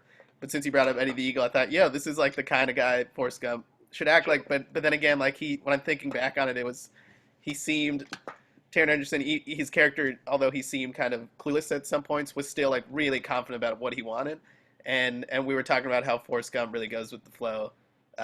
His character, and it's more of like a whimsy, like he's kind of just going with it, maybe in like more of a quiet confidence, and like he just or go with the flow. So and I think the biggest thing was that Bill Hader was too old. If that was like the biggest argument, not for me. Like I could still picture him in this role. I think he's 42, and what Tom Hanks was like 37 or 38. Dude, Chadwick Boseman's like 42, and he just played a 20-year-old in Defy Bloods. So Bill Hader. Also, since we already chose Viola Davis, it would give us that like the jerk feel, which is not like we want that sort of. Exactly what I was thinking. It would be like a little bit more serious, the jerk, and the jerk. More like Benjamin Button, Benjamin Button. adopted or something. Yeah. So. Well, in the jerk, he's adopted. So Bill Hader. Okay, But it should have been Jeremy. So Bill Hader. Bill Hader, 1 for Taron Egerton. What's your choice, Kevin? All right. Well, I'll share my thoughts after I make my choice, just so I can give Logan a little bit of time to think, because I'm going with Taron Egerton. So it is a tie. But I will say, just to give my general thoughts on the matter, I think Bill Hader is a good choice. General thought. And I think that Bill Hader, to me, is a really good choice. The only thing that comes to mind is that the age thing. And I think Taron Egerton is at a perfect point to be able to play the youngest form of Forrest Gump, which is a high schooler, all the way there. I think Bill Hader playing a high schooler in anything is weird right now because of his age. So, and then with John Boyega, I think I was most torn between John Boyega and Taron Egerton. But the thing that got me towards Taron Egerton is that, a major part of the character of Forrest Gump is that he's slow, he's a little bit simple-minded, and I don't know if I really want to see John Boyega in a role like that. I just don't really feel like that's the kind of vibe that a production company would want to give off right now in making a movie like this. So I think John Boyega, while he should get a lot of roles in Hollywood going forward, I don't think Forrest Gump is the one. I love Taron Egerton in literally everything he's ever done. Rocket Man, Kingsman, Eddie the Eagle. I think he's a phenomenal choice. So, yeah, with that. Sting. All right. This means it's 2 for Taron, 2 for Bill Hader. So, Logan, why don't you be our tiebreaker? When it comes down to the two, honestly, the big argument that kept selling me was Taron and Eddie the Eagle. Seeing what I have of that movie, I agree with Jess's argument that there's aspects of that feel close to what a Forrest now would feel like. So yeah, I think of the choices that are there, I think I'd go with Taron. All right. So, that's a big one there. Taron Egerton is our 2020 version of Forrest Gump, our main character. We still got one more round, folks, so hold on tight.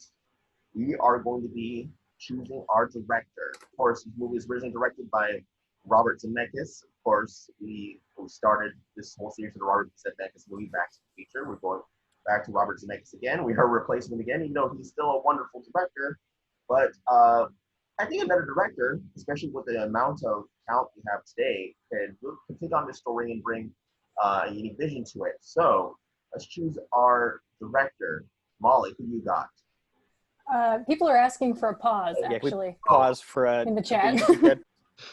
All right, so continuing on with this round, we are choosing our director. So I think we're at Molly. Molly, who's your choice for director? All right, so mine is actually fairly unknown, kind of a new director. Her name is Autumn D. Wilde. She did the most recent adaptation of Jane Austen's Emma. And before that, most interestingly, she worked on music videos and she was a professional photographer. for her career. And so much of Forrest Gump is about recreating these iconic history images that I think that's a really interesting thing to bring into this. And she's also incredible at attention to detail. She would hold filming to just move a candlestick a centimeter on the set of Emma, which is just incredible. It's also a satire, so that would play in very well into Forrest Gump, which is also a satire. And sort of there's an ability to take something old and utilize the history of the time, like the clothing and sort of the style, and bring that into something that adds an element of reading between the lines, which I think would be very important in this film that is, again, very like white privilege, talking about history that is far deeper and more complex than what's going on in the narrative. On top of that, she's also not afraid of unlikable female characters. In fact, she loves Emma, and she was able to direct Anna Taylor-Joy into an incredible performance of Emma in Emma. It's a character that's been softened before in previous adaptations, and she did not do that in this one, which I think, again, adds an edge to Jenny. And I also think it would be really interesting to see her work with Viola Davis as Mama Gump. In addition to that, she's not afraid of sort of leaning into the discomfort in like subtext and things like that. And she's also very able to balance the two sides of a love story. She highlighted the Mr. Knightley and treated him as equally as she treated Emma in Emma, which again is another character that tends to be sidelined more for the protagonist's perspective in other adaptations as well. Yeah. Okay. Jessica, who's your choice for director? My choice for the director was Ava DuVernay. The reason why I chose Ava DuVernay, she has proven time and time again that she is a phenomenal director. She knows how to tell a story. She knows how to get an amazing performance out of her actors. Another important part, especially for a movie like Forrest Gump, it is talking about big historical events. And history, it all kind of depends on who's telling the story. That's a big part of history, and that's why some things get hidden that shouldn't be hidden. Some things don't get talked about when they should be talked about, and I would love to be able to see the perspective not only from a female director but also of a woman of color, and taking in the events that happen in the States, the events that happen overseas during this time period. I think that she could add some amazing, beautiful, nuanced shots. She's proven that with When They See Us, that she can do a period piece, and she knows how to pick shots that get you thinking. I personally believe that's why When They See Us were broken up into episodes, because you had to sit and think about everything that she just showed you, because she knows how to tell a story incredibly well and get an audience to feel and care about these characters. Okay, Logan. My choice for director is Jon Favreau. One of the feelings that always kind of comes through with a movie like Forrest Gump is wholesome. We go through a lot of history and some of the darker spots in history, but Forrest as a character is always, you always kind of, you're always kind of rooting for him. You're always kind of pushing and at his back. And Favreau is one of the recent directors who's been able to balance that really well over his filmography, whether it's doing stuff like Elf that has, does get a little bit darker with things like, child abandonment and they talk about the potential that Buddy's not all there. But looking at it through this lens of like a fun Christmas romp, or stuff like Iron Man, or even more recently, The Mandalorian. Like he has shown that he can handle these big grand scale stories, but never lose sight of the personal story that kind of goes through it. The Iron Man starts an entire world of Marvel stuff, but at the end of the day, what sells it in that first movie is the acting and the performances from those characters. And Favreau, helped to kind of craft that and kind of bring that forward. So I think if there was a director who can hit the emotional heart with what we kind of need for this, while also walking that fine line where it doesn't take itself too seriously, but takes itself seriously where it needs to, I think Favreau can hit those beats really well. All right, let's have our debate. I mean, they're all good choices. Really, the only argument that I would have against either of them, like an argument for mine or Molly's choice, like I really want to see more female directors get their hands on stuff. Agreed. Because I feel like we haven't been heard that often, and we also have a story to say. But going over to Logan's side, both Ava and John have a little bit more under their belt to, I feel like if they are having a movie with a cast like this attached to it, they might want to go with a director that's a little bit more established, a little bit more under their belt to prove that they can handle big stories like this. Um, so really arguing between Ava and John, for me, John, I feel like lately has become more of a Disney darling, where he does a ton of Disney movies because he gets a major budget for it, but because he's proven himself time and time again, he's able to kind of do what he wants to with them, that I find it hard to see him branching out into a different studio when he's pretty comfortable, I feel, with Disney right now in 2020.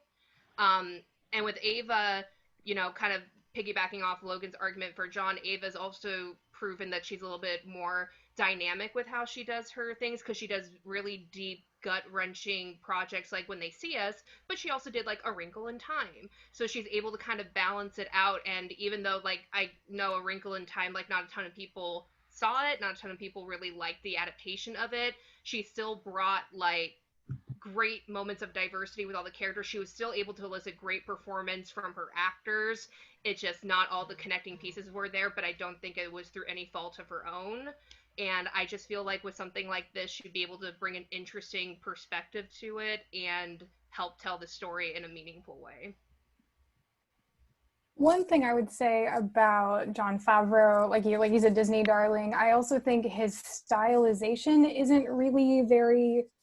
He's not much of like an auteur, for lack of a better word. And in the world we're living in now, this isn't a movie that has a pre-existing fan base. This is not a remake. In our version of this is not a part of a franchise. And so this movie would probably be made by a more auteur director, somebody who has less under their belt, like Autumn de Wilde, and it would probably be made by like an A24 production company. This would be a movie that would be very stylized and very specific, and it would be competing at the box office with major films like blockbuster Marvel movies that Jon Favreau himself has worked on, and he has a much more blockbuster kind of mentality. And as far as Ava DuVernay, I love her. She's incredible, but what she does is much grittier and much more realistic.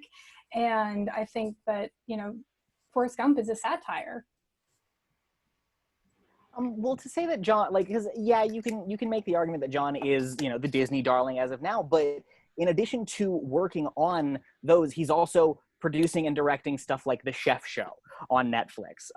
He does the big things so he can do the little things that he thoroughly enjoys. He does his Iron Man and his stuff like that so he can do Chef.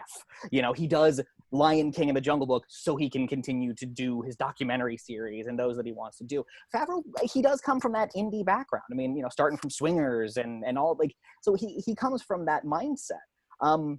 When it comes to the directors that we pitched, like, I've seen some of Ava's stuff, and I know that she could bring the attitude and feel to the world. This is where it's like the only point with Autumn de Wilde is that Emma was a satire, but I haven't seen that movie, and I haven't seen any of her music videos. So simply to say that she can direct good, like, Mel Brooks directs good satire, but doesn't mean he's the right choice for this particular film.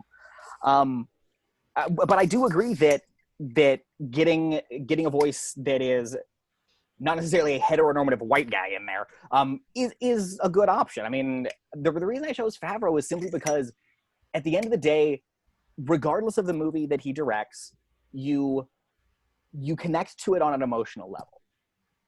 Like, I'm a grown man. I did not think I would connect as much to Elf as I do every time I watch that movie. But every single time I do, there is some new emotional detail that hits me a different way. Or looking at, at some of his other stuff, like he can get stuff like Zathura and get stuff that on its base level seems like it's just a broke kind of, Jumanji counterpart. But he still manages to hit the emotional beats every single time. I mean, he is the kind of big Disney darling, but doing that has allowed him to branch out in that mold. I mean, none of us thought The Mandalorian was going to be as crazy and cool as it was because it was in that structure and in that foundation of Star Wars, but he took that mold and did something different with it, something that we hadn't seen consistently with that throughout the years. So I think Favreau can bring the kind of indie attitude to it, even though he is a Disney darling nowadays. Well, and I would even say, like, I don't even know necessarily if this would be like a hardcore indie movie. Like for A24, I could see that being a better pitch if this was like an art house kind of horror movie, because that seems to be kind of like their bread and butter lately. I Yeah. could still see this being a Paramount picture. Yeah. So I could still see a big studio still handling it, especially with this cast list attached to it. Yeah. And I that's why, like, for me, I would have a hard time believing that a big studio with these big names attached to it would be willing to take the risk to give it to a director that doesn't have as much under their belt as far as feature film wise goes. And like I said, like Ava DuVernay, she's knows how to tell a story, um, especially when there's topics like race involved and justice involved, and she also knows how to do a time period piece, because when they see us, yeah, it happened in like the 80s 90s, but it's still a period piece, and she made sure that every little detail was taken care of to make the story make you feel like you're living it alongside the characters as well, which I think is just a comment on how she is a storyteller.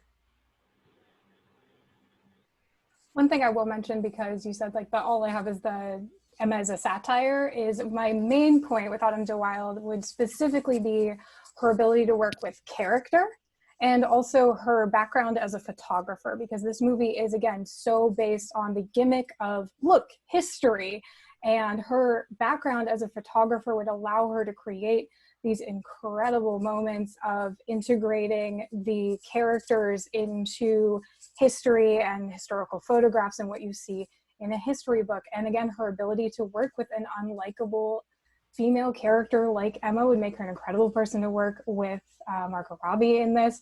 And again, character in general. She sat down for 5 hours to talk to Anna Taylor-Joy about Emma and the character before ever even casting her or offering her the role, just to make sure she got it right. And so much of this film is specifically based on the success of these people playing these characters, that I think having her sit down with the actors for Forrest and the actors for Jenny and getting that kind of intention on specifically those things is very important. And another note on Jon Favreau, that's Jon Favreau then, this is Jon Favreau now, while he is balancing things like The Mandalorian on and his schedule with that. Also with The Mandalorian, he was working with a bunch of other creators and a bunch of directors that were bringing their own unique styles. I think he's really, really, really talented at bringing out the strengths of other directors as more of like a showrunner role, more so than necessarily a specific director. And I think if this movie is going to stand on its own two legs at the box office, it needs to have a director who's not afraid to do something a little bit more stylistic with it.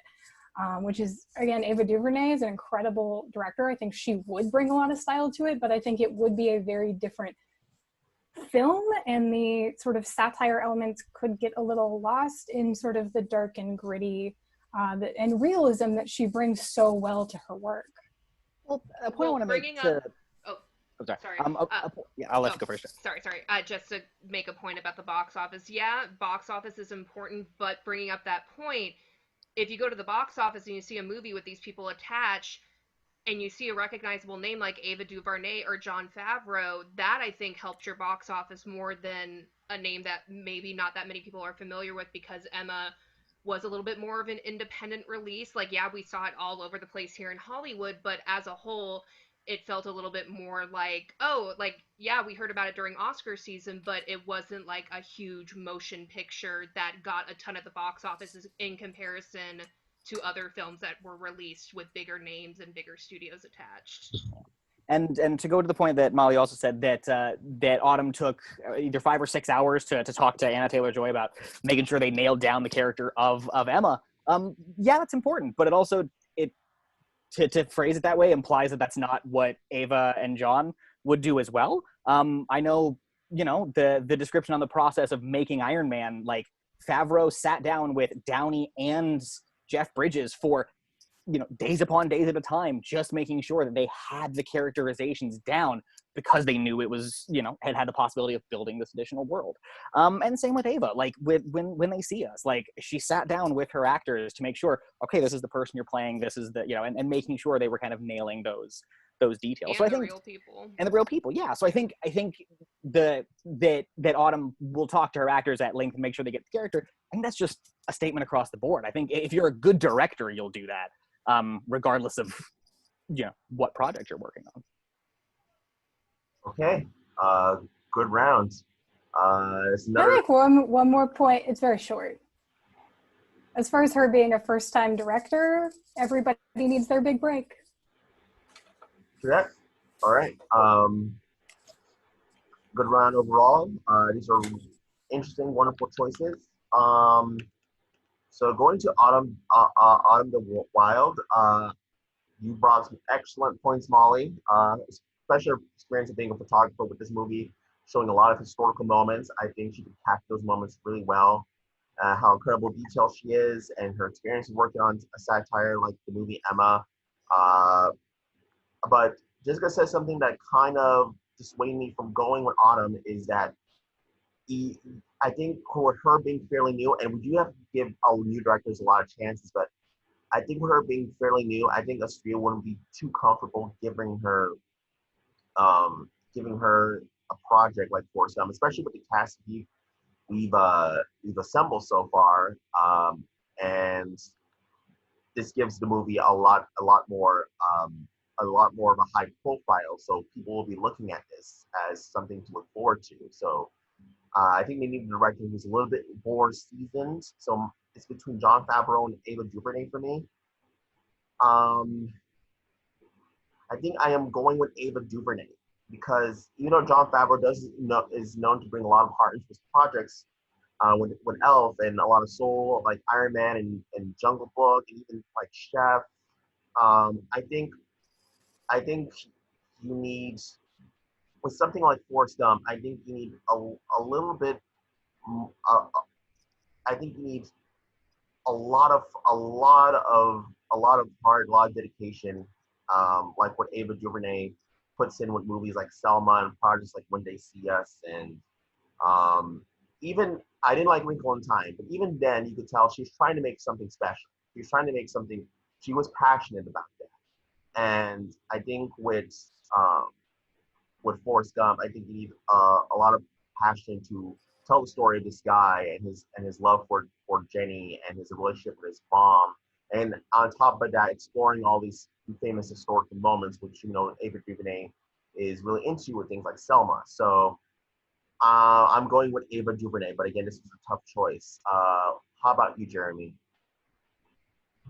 Yeah, well, I had my own choice for director, but nobody chose Jeremy, Animal, Cookie Monster, Lola Bunny. If you chose them, then the director obviously would have been a half-eaten Baja Fresh burrito. But that was not where you guys went. It's all right.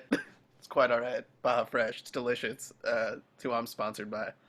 I wanted to go with Jon Favreau really bad. Like, I loved that choice, and I really love what you had to say about him.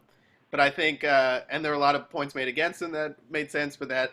But I think it should be a female director, not just because they deserve it and they haven't been able to get a choice, but also because Forrest is raised by women. Jenny and Mama Gump are what push him throughout, his entire life. And then, of course, Lieutenant Dan and Bubba show up, but like most of what he does is because of the strong women that were in his life, so it makes sense to go with the female director in my sense. I wanted to go with, and I really love. At first, I was really into Molly's choice. I thought you were really passionate about your director, but when you mentioned that, and I really loved Ava DuVernay as well, and I thought about what she had done, obviously recently, the When They See Us. But when Molly, you mentioned that she does gritty stuff, then I thought, like, satire, if you have a serious director who takes it very seriously and makes sure that the actors are taking each situation like it's what's really going on and the writing is comedic, then that satire is going to come out anyways, even if she hasn't worked on satirical movies before. So I'm sorry, Kevin, that I'm also going with, and Molly, I'm also going with Ava DuVernay. Well, I know the choice is already made, but I was going to choose Ava DuVernay as well, so it's all good. Evan! All right, so Being jazz. all across around for Ava DuVernay. Great choice. So we finally have our director for Forrest Gump 2020. That is Ava DuVernay. And on top of that, we have our full cast assembled. Finally, we got Lil Rel Howery as Bubba, Daniel Radcliffe as Lieutenant Dan, Viola Davis as Mama Gump, Margot Robbie as Jenny, Tara Edgerton as Forrest Gump, and Ava DuVernay as the director. So yeah, that is our assembled cast and director for Forrest Gump 2020. We made it, guys. I think this is a really, really high, top-notch, high, talented, world-class crew that we've assembled with this cast and with the director. I think this would work really, really well. Anyone want to share their thoughts?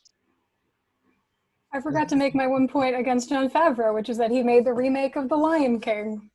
Oh yeah. So I don't trust him anymore, but he didn't win anyway. I forgot. I had that like scribbled in the note over here, and I saw it, and I was like, "Oh no!" I don't know about you guys. I cried during Circle of Life when I saw that remake. I still haven't seen it, to openly be in the fair, theater.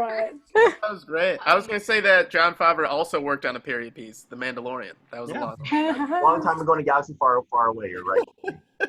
But I mean, this one was super. There were more roles that were harder to argue than others because every single one of these people that any of us listed are all extremely talented in their own right, and I love the work they've done. I'm looking forward to the work that they're going to do. This one was really tough just because we had to argue against people that we all know and love, or like that are all extremely talented and would fit in with these roles.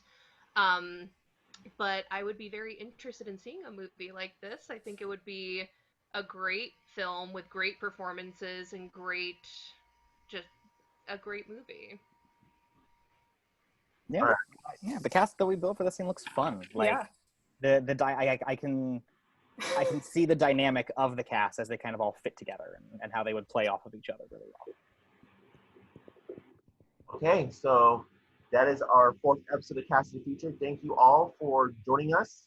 Again, let me get in case you forgot, rundown again. Will Royal Howard is Bubba, Daniel Radcliffe as Lieutenant Dan, Viola Davis as Mama Gump, Margot Robbie as Jenny, Taron Egerton as Forrest Gump, and Ava DuVernay is our director. So that is our assembled director and cast for Forrest Gump 2020.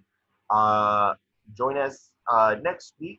I think next week is Jaws, if I'm not mistaken. Yes. Oh yeah. Let me check. It is. Yes. It next is, week, yeah. Next week is Jaws, which this is the first one I will be throwing my ring into the debaters. Curtis. That one. Yeah, because I love the movie so much that I feel like I want to be part of the debaters on that one. So, yeah, again, thank you for joining us. Subscribe to this channel, like this video, hit the notification button when other videos come out, and we'll see all of you later. Thank you. Bye.